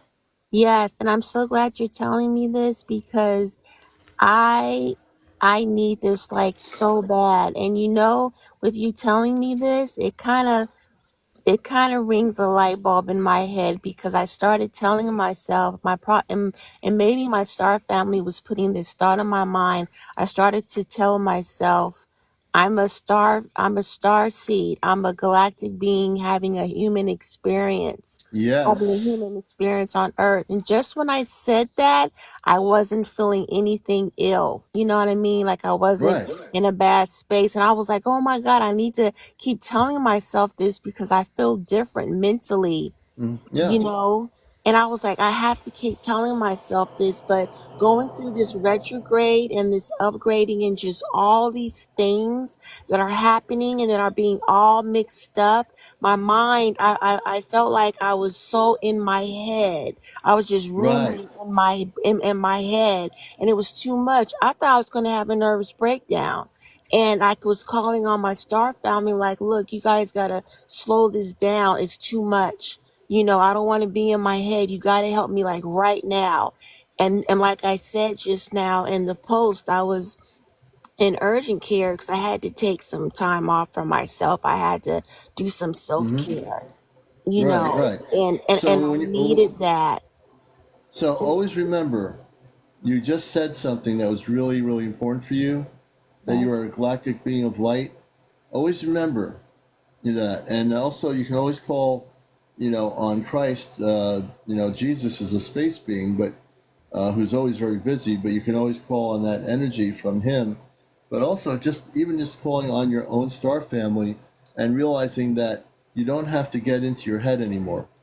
So get out of your head constantly. Start saying tonight, I'm gonna not go into that space, into my mind where I'm going to be in my head. I'm going to be out of my head and realize I do have a star family. Your star family knows where you are, and you can call on them anytime to be with you.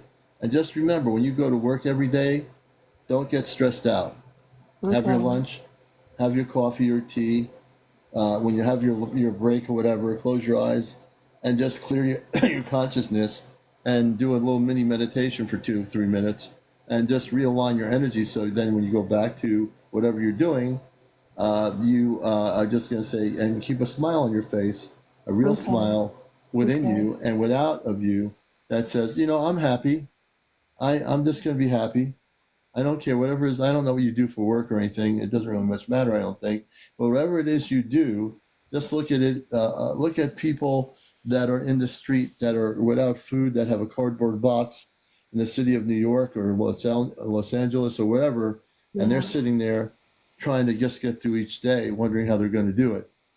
If you Oh, have a yeah. pla So look at it from that perspective. If you have a place that's warm, a place where you can sleep, you have the ability to come on here and talk to me, you're in a better space than the one that might not be, who's sitting there maybe sleeping on a cardboard box on a sidewalk. So look at it, look where you are, and also you'd want to help that person. I would give them a sandwich if I saw that person, because that's what we're supposed to do.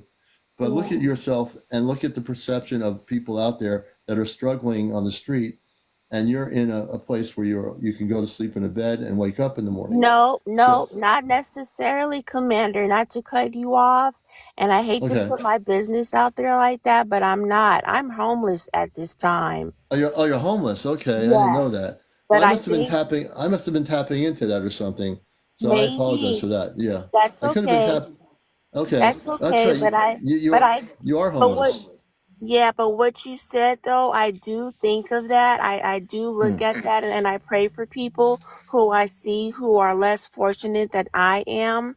Yeah, And I know that my situation can be worse. Please yeah, yeah, know, I do thank God constantly. I thank Jesus constantly because it could be worse. But at the same yeah. time, it does affect me because I know that this is not what I Right, should be. You know, right. That's so right. I'm just like, Star Family, Jesus, why am I homeless? Why is this going on? I Right. mean, I know because LA is high as I don't know what, and a lot of people Yeah, who have decent jobs can't get a place. That's the big problem yeah, here. But I'm just yeah. like, Yeah. why am I a star seed homeless? Like, this doesn't make sense to me. I work Well, very Jesus. hard. Do you know that Jesus, when he was walking around, he didn't have a job either. He was walking around with in the history of it, he came off planet to Earth as a baby, and then was a carpenter or whatever. And when I look at it from a non-religious standpoint, he actually was just walking around, and nobody understood him. He's all about love, right? In Yeah, your situation, it's interesting how I tuned into the thing with the person on the street. And I do remember, as you're talking about being home, as you mentioned homeless, I was tuning into that somehow. And, so like I said, you are extremely, extremely beautiful being of light. You're just like, sometimes as a light worker, when you are homeless, you're able to be on the street to help other people. So Yes. look at it from this perspective. I think what you're doing is a beautiful thing where you can reach out and enlighten other people, just like Jesus would do in that sense, walking in the fields to a village. You're like your village is where you are, right? Yeah. Right. So you're like the person in the village, and how you have that beautiful ability to help people, and because you have that enlightenment, you can utilize that aspect, and you might find other people that say, "Oh, I didn't know you were a star seed. I am too." So you have the capabilities. You'll sense who is who, even if they are other people that are homeless and are not homeless. It doesn't matter which way it is. You have a sensibility about you that you will sense who those people are. Okay. You Okay. really do. And that's what, thank you, Commander. That's what I've been doing. I've been going out helping people. I've been letting Spirit lead me. You Hmm. know, I'm a servant of the Most High and I feed stray animals. I keep food in my car for stray Yeah. See. animals because I always cross the animals' paths or vice Mm. versa. And I'm also, one of my gifts is that I can heal animals that are sick and injured. I've seen See, it that's a beautiful. happen. I've Yeah, so seen that's it a beautiful happen. thing. See, Yeah, and it blows that's my mind when I see well, how they are after. that's because you've been activated from your galactic self to have those abilities that are innately in you since you were a kid. Yeah. As an adult, we our activation of our galactic abilities as we get older, we have certain abilities. Now, that's something when you mention you can heal animals. That's a beautiful thing. Oh yeah, but I just wish my other gifts would freaking be activated because I'm dying to use those. Like God has constantly blessed me with gifts. I don't know the names of them. I don't know what they start with, but I know years ago he would tell me what my gifts were and I would look them up and I written them down in a journal. Some of them I can use, but some of them I'm not able to. So I just tell myself, Nyoka, it's probably his timing when he wants to Yeah, activate you. But I'm just so yeah, ready to get to work, Commander. I'm so ready to use these gifts for good, not to hurt yeah. anyone. Right, Although people piss me off, but I want to use them because I feel empowered. I feel right. different. I feel all these wonderful things, and I just want to get started. I don't like feeling like I'm sitting here idle doing Right. mediocre things. Right. And some person's asking me as we're talking to each other, Cruz Perez, Commander, how can we be reincarnated starseeds if time is not linear? It has nothing to do with time. It has to do with the fact that we come from the stars. Like, for example, Cruz, I'm answering Cruz's question. Uh, Infinity comes from the stars, who I'm talking to, Cruz. I come from the stars. We all have different experiences in our human form. So you might not even remember, Cruz, that you do come from the stars, but you do have a star family. Once you do wake up and remember that, you'll remember that you come from some sort of star system beyond Earth, no pun intended, and that you do have star families. So understand it this way. My answer would be that it has nothing to do with linear or nonlinear, and we're not so much being reincarnated. We're coming from a star level of light where we have a physical star body in stasis, and we've come here to have the human experience. Infinity's having that experience. Infinity, I'm sure, I absolutely know this. You have a body in stasis, a space body. We've talked about this on my show before in general with my friend April, and I know about this for years. There's a spaceship with our space bodies that are alive and well. So you're having this human experience, but when you go back into your space body, you'll be on a ship, you'll wake up, and you'll see yourself in your space body. Wow, that would be so awesome. I would love to see that. I want to go on the ship now and see that. That is so Yeah, awesome. you will, because you want to, you will. Everything And happens in time. Everything yes, and happens in time. yes, and one more question, Commander. Why is it that, so I hear everybody saying that we volunteered to come here. So why is it that everything was wiped from our memory and we pretty much come down here and got to start all over, get our gifts all over again, do all this Okay. stuff all Yeah. over? Like, what's the Okay. purpose? The purpose is so we would learn something. Because when we come here, sometimes we're so used to having all those abilities. By coming here and not remembering who we are, we actually have some lessons to learn about life, whatever it is. Like, there's things in life I look back at and I say, well, how come I had that experience? Why couldn't I have this other experience? We all have different things that we go through, and stress can come in many different forms. There could be a day when we have a stressful moment with a person on a phone, and that person's going ballistic on me, and I have to put up a shield to protect me from their energy over the phone because it's energy, the way they act. And Right. so when we have experiences, whatever it is, we're here to have the experiences, and then as we get older, you remember who you are. You now know. I mean, you know more now who you are than probably when you were just a kid, right? Right. The reason why, that's because you've been having all these earth-based experiences, and eventually you woke up, you became activated in those experiences. So, in the end of the experiences, we now know what we want. Now, not only our personal experiences, we see growing up as a kid in the Cold War, the threat of nuclear war on Earth. For me, those experiences, you know, allowed me to see what I didn't want to see, what I didn't want to have happen. I don't want to have the world blow up. So, in the kid growing up in the kid in the '60s, we would go hiding under desks. We did nuclear, what do they call it? We're getting prepared in nuclear shelters in our schools in case there was a nuclear war. And we used to Mm. believe growing up that we'd get under a desk and then we'd be safe. Now, how would you be safe under from a nuclear bomb if you're under a school desk? Really? That's what they You're told not. us. We had these drills, and I remember them, that if we go under, and there was also shelters in the school in the basement or whatever they call it, it would go into they had these signs, the nuclear fallout shelter. Yeah, they were nuclear fallout shelters. We'd go into these fallout shelters to do these drills because we were living in the Cold War. That's why they did them. They stopped doing them now, but we did in the '60s have to go into fallout shelters, and then we'd go under the table, under a desk, a school desk. Like, that's going to protect me from radiation. Mm. I don't know what they were thinking, but Right. through that experience, I also learned of the things I don't want to see. I don't want to see war. I don't want to see people blowing up each other, growing up. I don't want to see nuclear bombs everywhere. It actually allowed me to remember who I am, why I'm here, and now at this point in my life, I am fully activated. I remember where I came from. I know who I am. I'm here for a mission, for a purpose to help the people of Earth, and I'm here. That's what I'm doing on my show. In being a Yes. talk show host, I am helping as many people as I can. You Yes. know. Yes.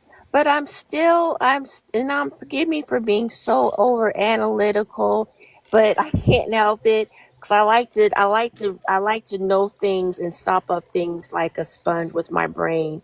When you Mm-hmm. say we volunteered, we're here to have experiences, but Right. why? Like, why? Weren't we fine before we came here and Yeah, like but on our star planet? exactly. Like, why? Right. Why? I'll tell you why. I'll answer your question. Very simple. It's an Mm, answer that's it won't boggle your mind either.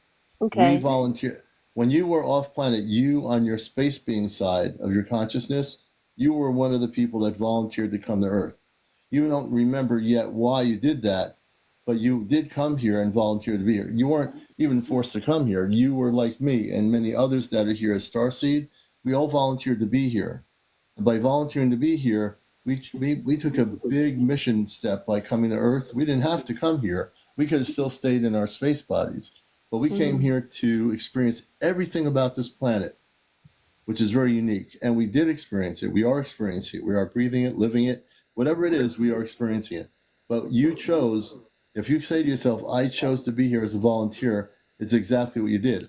I chose to be here the same way, having a mm, different life, a life experience, but we're still having life experiences no matter whether it's the experience you're having or my everyday life, which can be kind of weird at times. We're all mhm, having experiences, but we all volunteered to be here. It's something we chose to do. Do you understand what I mm. mean? Yeah, cause like you said, these are earthly experiences, but I'm telling you, Commander, a lot of times I'm like, why would I volunteer for this crap? It's horrible down here. Right. You know what I But that's mean? what but that's why you came here to experience it, even though you're thinking to your mind says, I didn't volunteer for this. But you as a light worker, you as a star seed, you're where you're supposed to be, where you're supposed to be. It doesn't mean that's where you're going to be continually, but right now, to do your mission work, this is where you are. Whether you understand that or not, that's why you're there. You're going to help people. You have the ability, like a Christed being would have an ability to hit people on the street, and those that are interested have conversations and talk about how beautiful things can be. And you Yeah. have that enlightenment. You're like a beacon of light, a beacon of hope. So if you can look at it from that perspective, instead of why am I here? I don't want to be here. Turn that around and look at it for your purpose of what you're doing here on earth, your mission work. Okay. You're like a light worker missionary on the street. You know how you Okay. have missionaries that are in the jungles of South America, and Yeah. these missionaries are they go into different villages and help people that don't have any food or things like that. Yeah. Yeah. So take for a second, close your eyes, and say to yourself, "I'm a light worker missionary on the street, and I'm here to enlighten the human population." And if you look at it from that way, you don't have to be frustrated or angry or anything. You have your mission, and you are sent to Earth to do it this way. For now, for just a moment, just for this time, that'll change. But for the moment, this is what you're supposed to be doing. Okay. Yeah. So look, can you see it that way? Can you look at it differently? Yes, I can. Now that you're saying this to me, this is really helpful because you can't get this from a therapist from Kaiser. Like I'm just so like I go through such a deep spiritual thing and these awakenings happening and these upgrades and all this stuff, and it's going to continue to happen. I know it's not going to stop because we're constantly evolving and Right. growing. There's nothing that a Kaiser therapist or psychiatrist can help me with this. And No, I they and, have and no I don't they like have when they I have they have no idea of what I know because they're not a soul. exactly. Yeah. So I Yep. need like a spiritual therapist, commander, or like a spiritual advisor because we didn't come here with a manual to do this stuff. It's all through experience, trial and Right. error. But Exactly. it's no That's right. fun but it's no fun going through this like myself because I have no one to talk to. I don't talk to family. They've been cut off, Mhm. for good obvious reasons, you But you know. know what? But you are here with a much larger group of viewers who actually, if you look at the comments, they all understand you. They all empathize with you. They're with you. So you have a different kind of family here on my show, a cosmic family of most of the people here. They understand you. They care about you. So just look at Yeah. this place that you're here on my show where you can interact. And there might be some people that want to connect with you privately on Messenger, and they can. You'll have Okay. relationships here. So look at it Okay. that you have a place here at home that is a galactic place of light on my show where I've always encouraged people to connect with each other. I always believe that connecting is so important on my show. It's not your typical UFO show. I want people to connect. I want people to share, interconnect with each other. That's what the transformation of the human consciousness is about. Everybody coming together, no matter what life expectancies they've had or experiences, excuse me, good, bad, or indifferent. It's about coming together and loving each other. That's really the key. That's That's so right. important. That's right. That's right. That's what it's about. And hello to everyone that is saying hello in the comments. I can't type that fast and talk. But hello to everybody that's speaking right now in the comments. I appreciate you. And thanks for reaching out. But I so needed this. Thank you so much, Commander. And like what I was saying in my post, really quick, because I know you have to go. But when I was in urgent care, I was in a bad space or whatever, right? Heart palpitations, anxiety through the roof, all of these things. And when I'm in my star family's always with me. Like when I get a hotel room or if I'm like inside of a building or wherever, they're always there. I can see them. I can see through them. Like I can Mm, see the outlining of their eyes, their face. I can see their movement. I can feel them mm, touching me. I can feel their energy. They even show up mm. in the sky when I don't even summons them. And it's like I Yeah. have this intuition, open my car sunroof and I look up and bam, they're right there. And I And get you know what? so And you know why they're elated. there?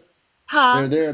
They're always there with you. They will come whenever Yeah. they wish to come. Yeah. You don't I even have to just call wish them. They're that, your star family. Yeah. yes, I just wish that they would come down closer so I could see their ships closer.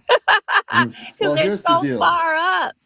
Here's the deal. If you meditate and take the time to do this, because you are connected with them, since they can come to see you, you should ask them that you would like to go on their ship. I've been Have, asking them that. Because I've been okay. taken up 2 times and I've had several visits, but this was years ago. And I always Yeah, ask them, when can you guys pick me up again? And I would like to remember more of what I remembered the last time. Like, I want to remember more, and I'm like, I'm ready, right now will be a good time.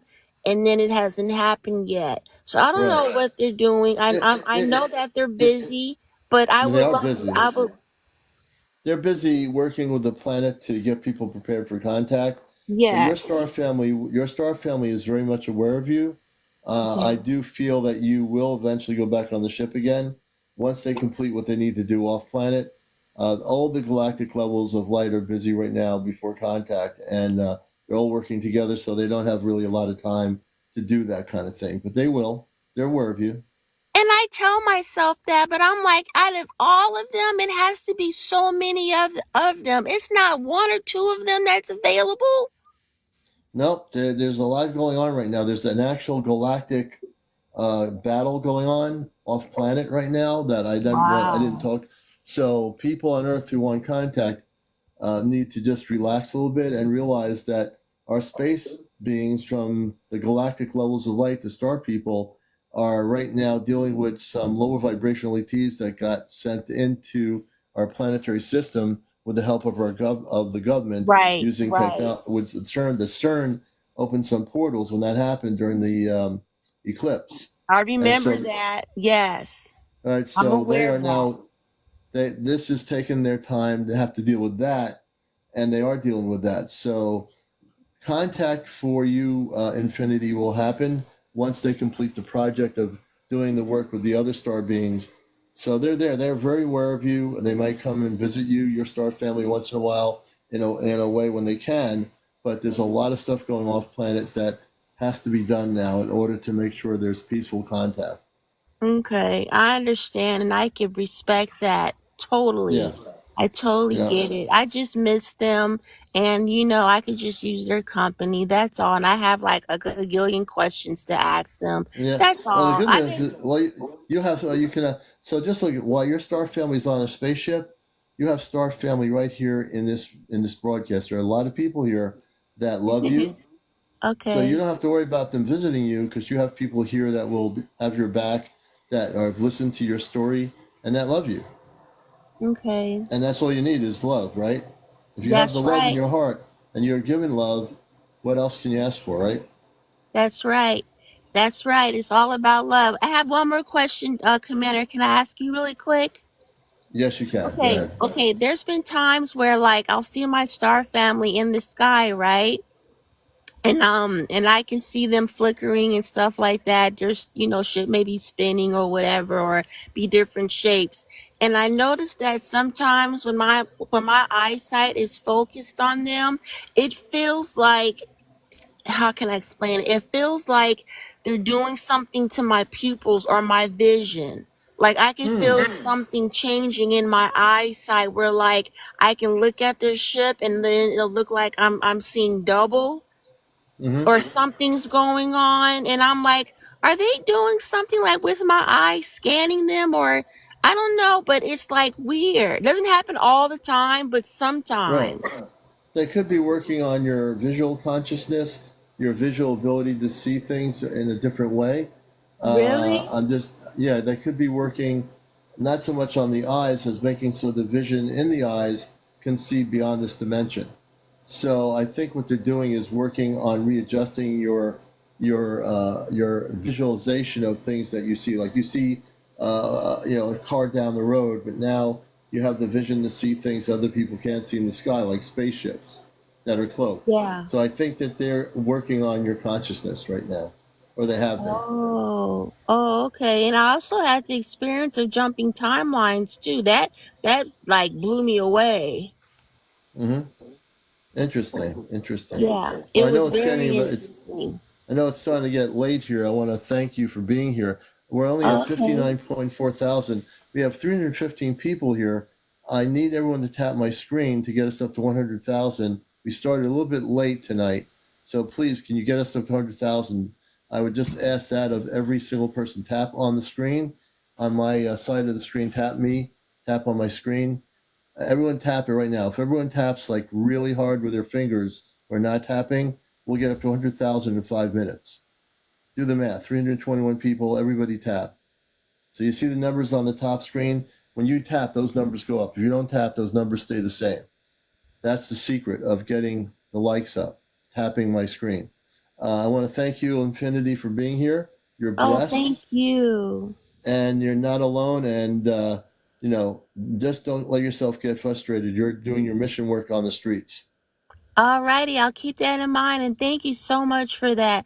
That really helps, and I'm going to put that in the forefront of my heart and my mind. Thank you. And thank you for Thank all the you. help you're doing. You're doing a great job, and thank you for being on TikTok tonight, because I was surprised you were on. I thought you were on just on the weekends. Oh no, I'm on most nights. For Um, me, even I do take a night off sometimes, and when I don't feel I have the energy because I'm doing too much, I will definitely know that, and I'll take a break from being live because I need to regenerate my energy sometimes with all the work yes, I'm for doing here sure. on social media. But I'm usually on at 11 at night. Oh, okay. Well, thank you for being on. Thank you for your love, your kind spirit, and your just your energy and your love and everything. Thank you kindly. Oh well, thank you, Infinity, and you're a blessing, and I hope you have a great morning or a great night. You too. Thank you so much. Bye. Okay, we'll let you down. There you go. Bye. All right. So I might do one more interview because I'm wide awake. I fell asleep earlier, so I'm like wide awake. And thank you, Michelle. I appreciate that. I appreciate all of you. This is really this is my mission work is through the media, through my radio show, and through this. This is my mission work. One Toyota, thank you. This is my mission work, and you know, I feel very importantly, doing this is my way of helping people. I decided a long time ago somebody's got to go on radio and tell the truth. Somebody's got to go on visual media and do a show that's going to tell the truth. And that's why I started Encounters when I got here in 2023. Thank you, Brianna. Tar. That's why I started this Tar show. It worked pretty good. And just the people I know, my friend April in Vermont, who's a crucial part of the mission, being on ship over 50 plus times with our space family. Those that follow Friendship with Fairies 1111 follow her too. They take her on ship almost every other night. And eventually we're going to be with her with 4 other people. Actually, there'll be a total of 5 of us that are, for those who don't know the story, we're going to be going off planet. Sassafras, thank you. And we don't know when that is going to happen. Yeah, April was live earlier. I couldn't come on, but I know she was live. And we're going to be learning things and then coming back to Earth, coming on ship, coming back to Earth. And we're going to be doing some serious stuff when we go off planet. It's not going to be fun and games. Infinity, thank you for the roses. And so we all met through TikTok, interesting. Oh, let's see here. So I have to take this other person out. I think they have to be out. Let's see here. They are now completely out. The person that was saying something negative, you're gone. Daniel Massing, whatever. Sometimes people come on here to do stuff like that. They don't realize the moderator, the host of the show, has power. Hetty, thank you. I just blocked them. I didn't even mute them. I blocked them. Bye-bye. There they go. No negativity in my show here. We'll take those people out like in 2 seconds. Now they're probably saying, well, I can't see that person anymore. What happened? I just called them a name. You see, I've been around the block a few times. Yeah, but they're going to be having chaos in their own consciousness because now they can't call me anything. So they're going to say, what did I do now? I do have a comical sense of humor when that happens because I know I have the control. I have the power of my show. Power. Yeah, so don't feel horrible. The universal helper. Um, when she's live, I'm going to try to get people to help her. She's been through a lot, and she's been going off planet a lot, and she just needs as people get to know who she is, there'll be people that have the abundance to help her, and they will. But she's doing such fantastic work. She has been going off planet since last year when it started, and we've met our cosmic family, April, myself, Chesno, Johnny, and Kit Kat, who some people here don't know. We're a group of 5 people that will eventually join April off planet and will be coming back to Earth to assist the Earth. And this is going to be all physical. We're not going to go out of body. We're not going to do astral projection. Everything that she is doing is physically off planet. And the space people that we're connected with are human beings. They are about 7, maybe 8 feet tall. My parents are on the ship, my 2 sisters and brother.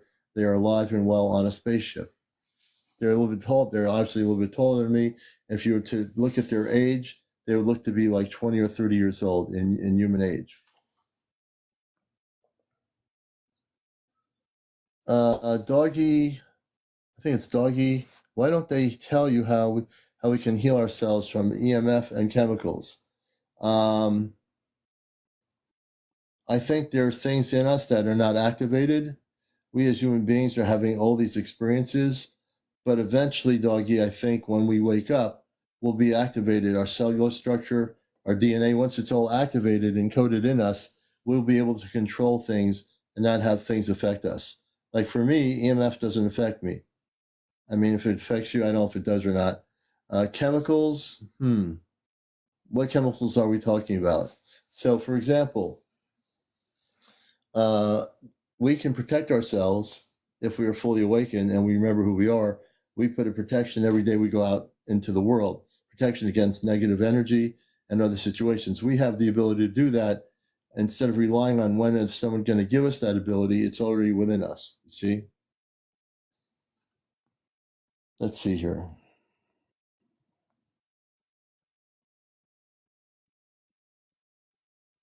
I'm just reading. I can't wait to hear more. Aaron, good to see you, Aaron. Can we film what? Scooby-Doo, can we film? No, we won't be able to film that when we go off planet, I think is your question. We won't be able to, unless we have somebody who is not part of our group with a camera. When we get to that point, we'll find out whether outside the ship we can be filmed going on the ship. But I think it's going to be kind of hard because all 5 of us are in different locations. 2 of us are in Connecticut, one's in New Jersey, one's in Long Island, and of course April in northern Vermont. So there won't be really any way of filming it because we'll all be picked up in different areas. Michelle Moore, yes, the dance parties are really good. Hey Dina, let's see here. They said I wouldn't age anymore. Let's see here. Alien Space News, do you think humanity is worth staying amongst all other civilizations? So, Alien Space News, I can answer that question. Do you think humanity is worth... do you mean staying or saving amongst all other civilizations? Do you mean saving? Alien Space News? Well, Alien Space News, let me bring you up. I think I can do that. I'd like to bring Alien Space News up. Can you come up? I like the colors of your little profile there too, by the way. Alien Space News, can you come on up?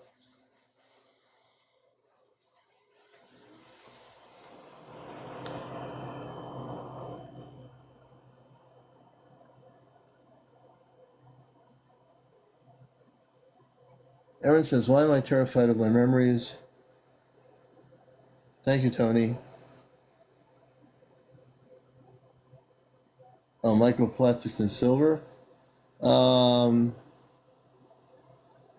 don't think that affects everybody. I think that those that are awakened know how to protect themselves from all that stuff in those things if they are experiencing it. Scooby-Doo, can you show us anything? When you say, can you show us anything, can you explain what you mean? So Aaron, April is my friend, Friends with Cherries, 1111. She's a beautiful person up in northern Vermont who was on my show when I first came on here as an interview, and we all ended up being connected. We didn't know we were, and she goes off planet physically on an Ashtar Command spaceship.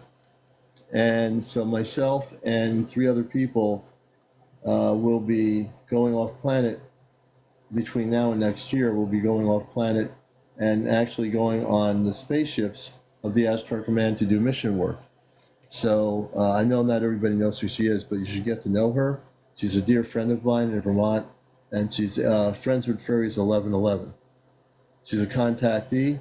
She works with the Ashtar Command, and her space family, and my space family, and the other 3 people all have space family on the same spaceship. There's a whole story here. So yeah, so that's who April is.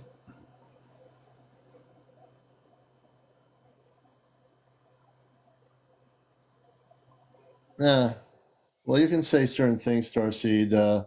When you're on my show anyway, you don't have to act that way. You can just say what you know. Staying? Okay, so Alien, I want to bring you up as a guest. Alien Space News. Come on up. It's now 2:13 in the morning. You might just be my last interview for the night, but I think you're an interesting person, and I'd like to bring you up here. So press the multi-guest option button. You have to be over 18. No foul language, no smoking, no vaping, no drinking, no drugs, no paranormal discussion. Let's see. No kids on the show. I think I covered most of it. I appreciate the follow, Alien Space News.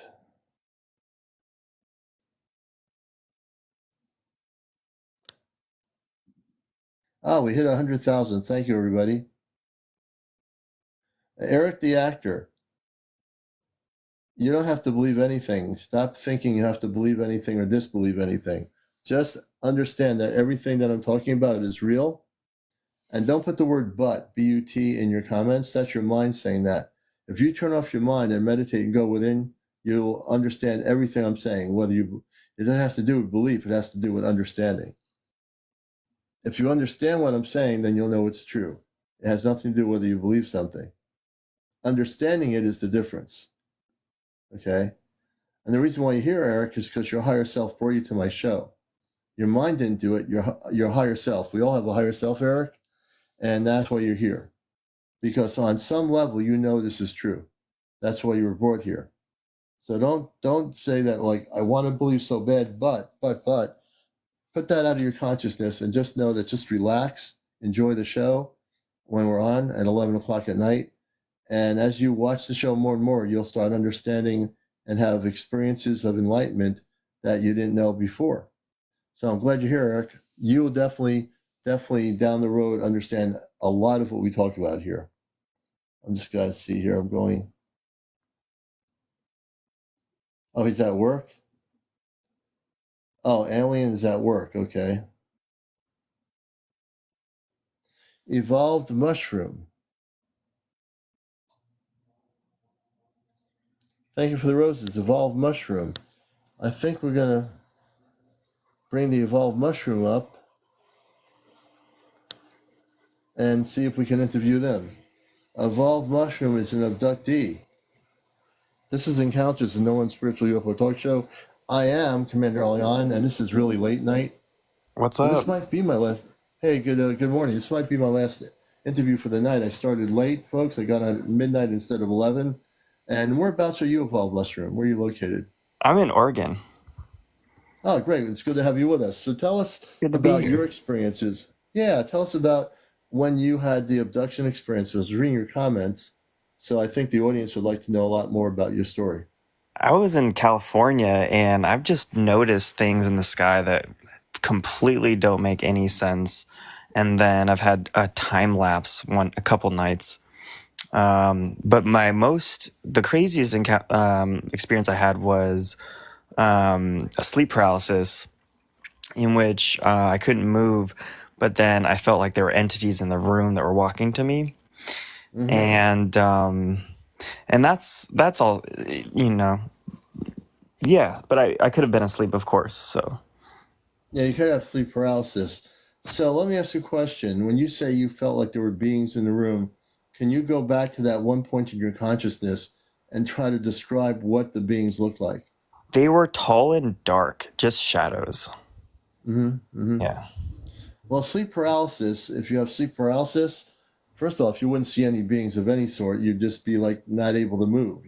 I know what Right. sleep paralysis is. I've never had that happen, but if you had it happen, you would just simply be your body. For whatever reason, people have sleep paralysis. It'll happen, but that is separate from a situation where you can't move, and all of a sudden you're seeing these shadow beings or these beings that you sense. If you're sensing senses something other than your room, and there's some ones in your room or ETs in your room, then that means you're having an experience with those ETs.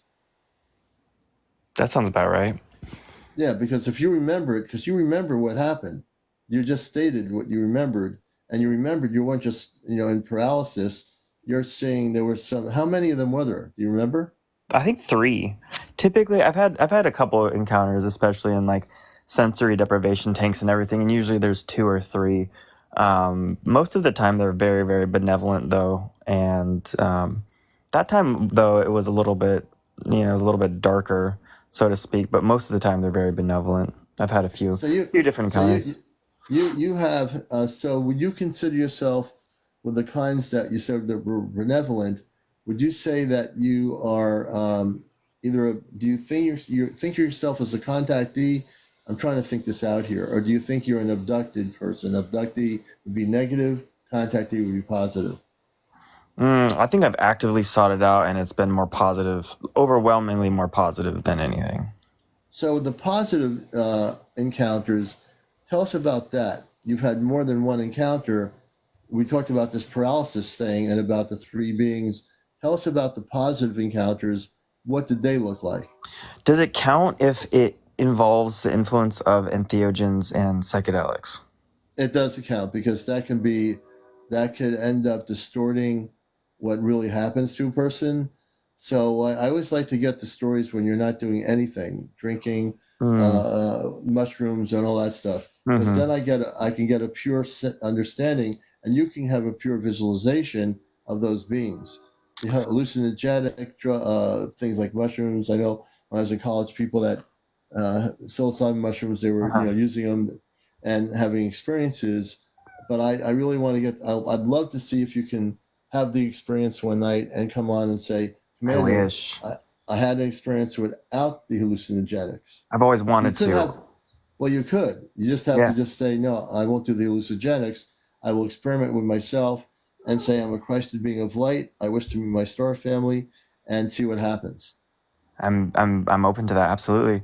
I've had many experiences looking up at the night sky from distance, but I've never seen any physical forms or Yeah. even yeah. Yeah. No, I believe you can do it. Your consciousness is there. You don't need any hallucinogenics to connect with your star family. I don't think if you knew that or not, but you don't. No, I believe you. As a matter of fact, you need to be clear when you're having contact without taking anything. You need to be really clear because your body is your temple, and you need to be very clear when you're eventually going to have contact. You can't be having some mushrooms. You need to be just really present, with the space people. Oh, okay. That's cool. Yeah. I've always used them as a way to connect with that. So thank you for Yeah. that. I Oh appreciate yeah, that. well I'm glad you came up. It's Yeah, now man. about Thanks for 2:20 in the inviting me. morning. Yeah, and I appreciate your story. I want Yeah. to thank you. You're my last guest for tonight. Tomorrow night, I promise I'll be on at 11 p.m. Eastern.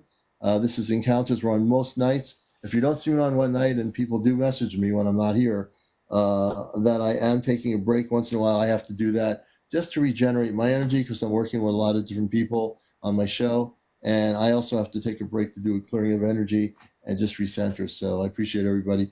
I also Evolved. Thank you for being here. What was your first name? My name is Johnny. Johnny, nice to have you with us out there in Oregon. I appreciate you. Yeah. Sending big love your way, brother. All right, man. You take All right. care. Yeah, Have you a great too. night. And we're going to just do this here. All right. So I think that should do it. But I'm saying, you know, the mushroom effect, hallucinogenics, it's great for other purposes to bring you into a state of consciousness that you wish to expand on. But when it comes to, hey, Dina, when it comes to contact, I want everybody to be completely there, present. I mean, when I say present, no hallucinogenics. To make direct contact with our space people, you don't need hallucinogenics. What you do with them other than making contact, that's up to the individual. But it really is important to connect in a clear consciousness. Your body is your temple, and that's something that I always stress people to be aware of. All right, so I want to thank you all for being here. And let's see, yes, it does. Linda Norland. Hey, Linda. Yes, it does, my friend. Was sober when they got her. Got who? We'll be on tomorrow night.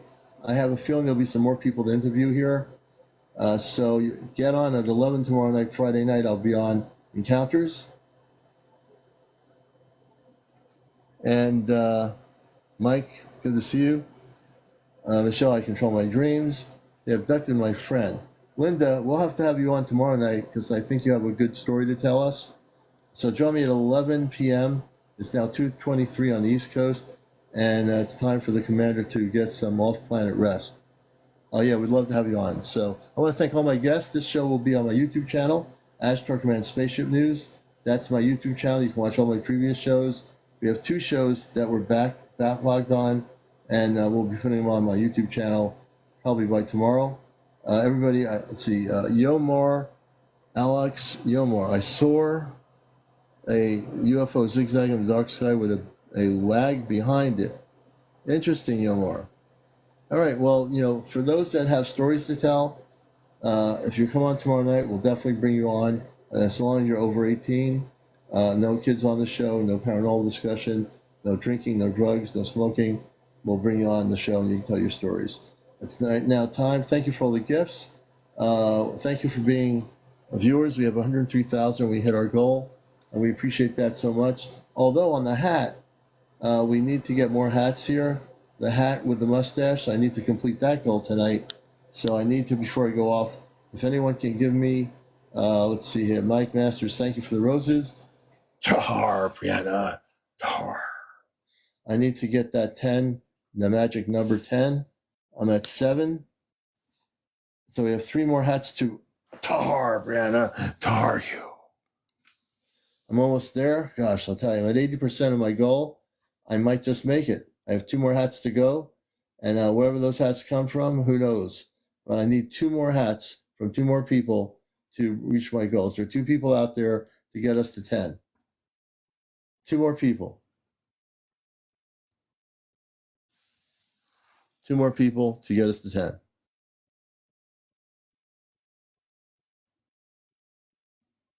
Tar. Zestfres. Starseed, thank you. Tar. Thank you, Starseed. I reached my goal. Hey, thank you, Zestfres. Tar. I just want to say it's been a very Tahar evening on here. You're all great. Starseed, we'll see you again. And certainly, we want to hear more of your stories too. I know there's a lot more to you that we have not heard about. So Starseed, this is the place to be smart and not, as you said earlier, you don't have to be the other way. You can just share everything you want to share. Everyone take care, be well, and we'll catch you all tomorrow night. Have a good Friday evening, Friday morning, and take care. Remember, we're here to bust the matrix. And this is a show that's out of this world.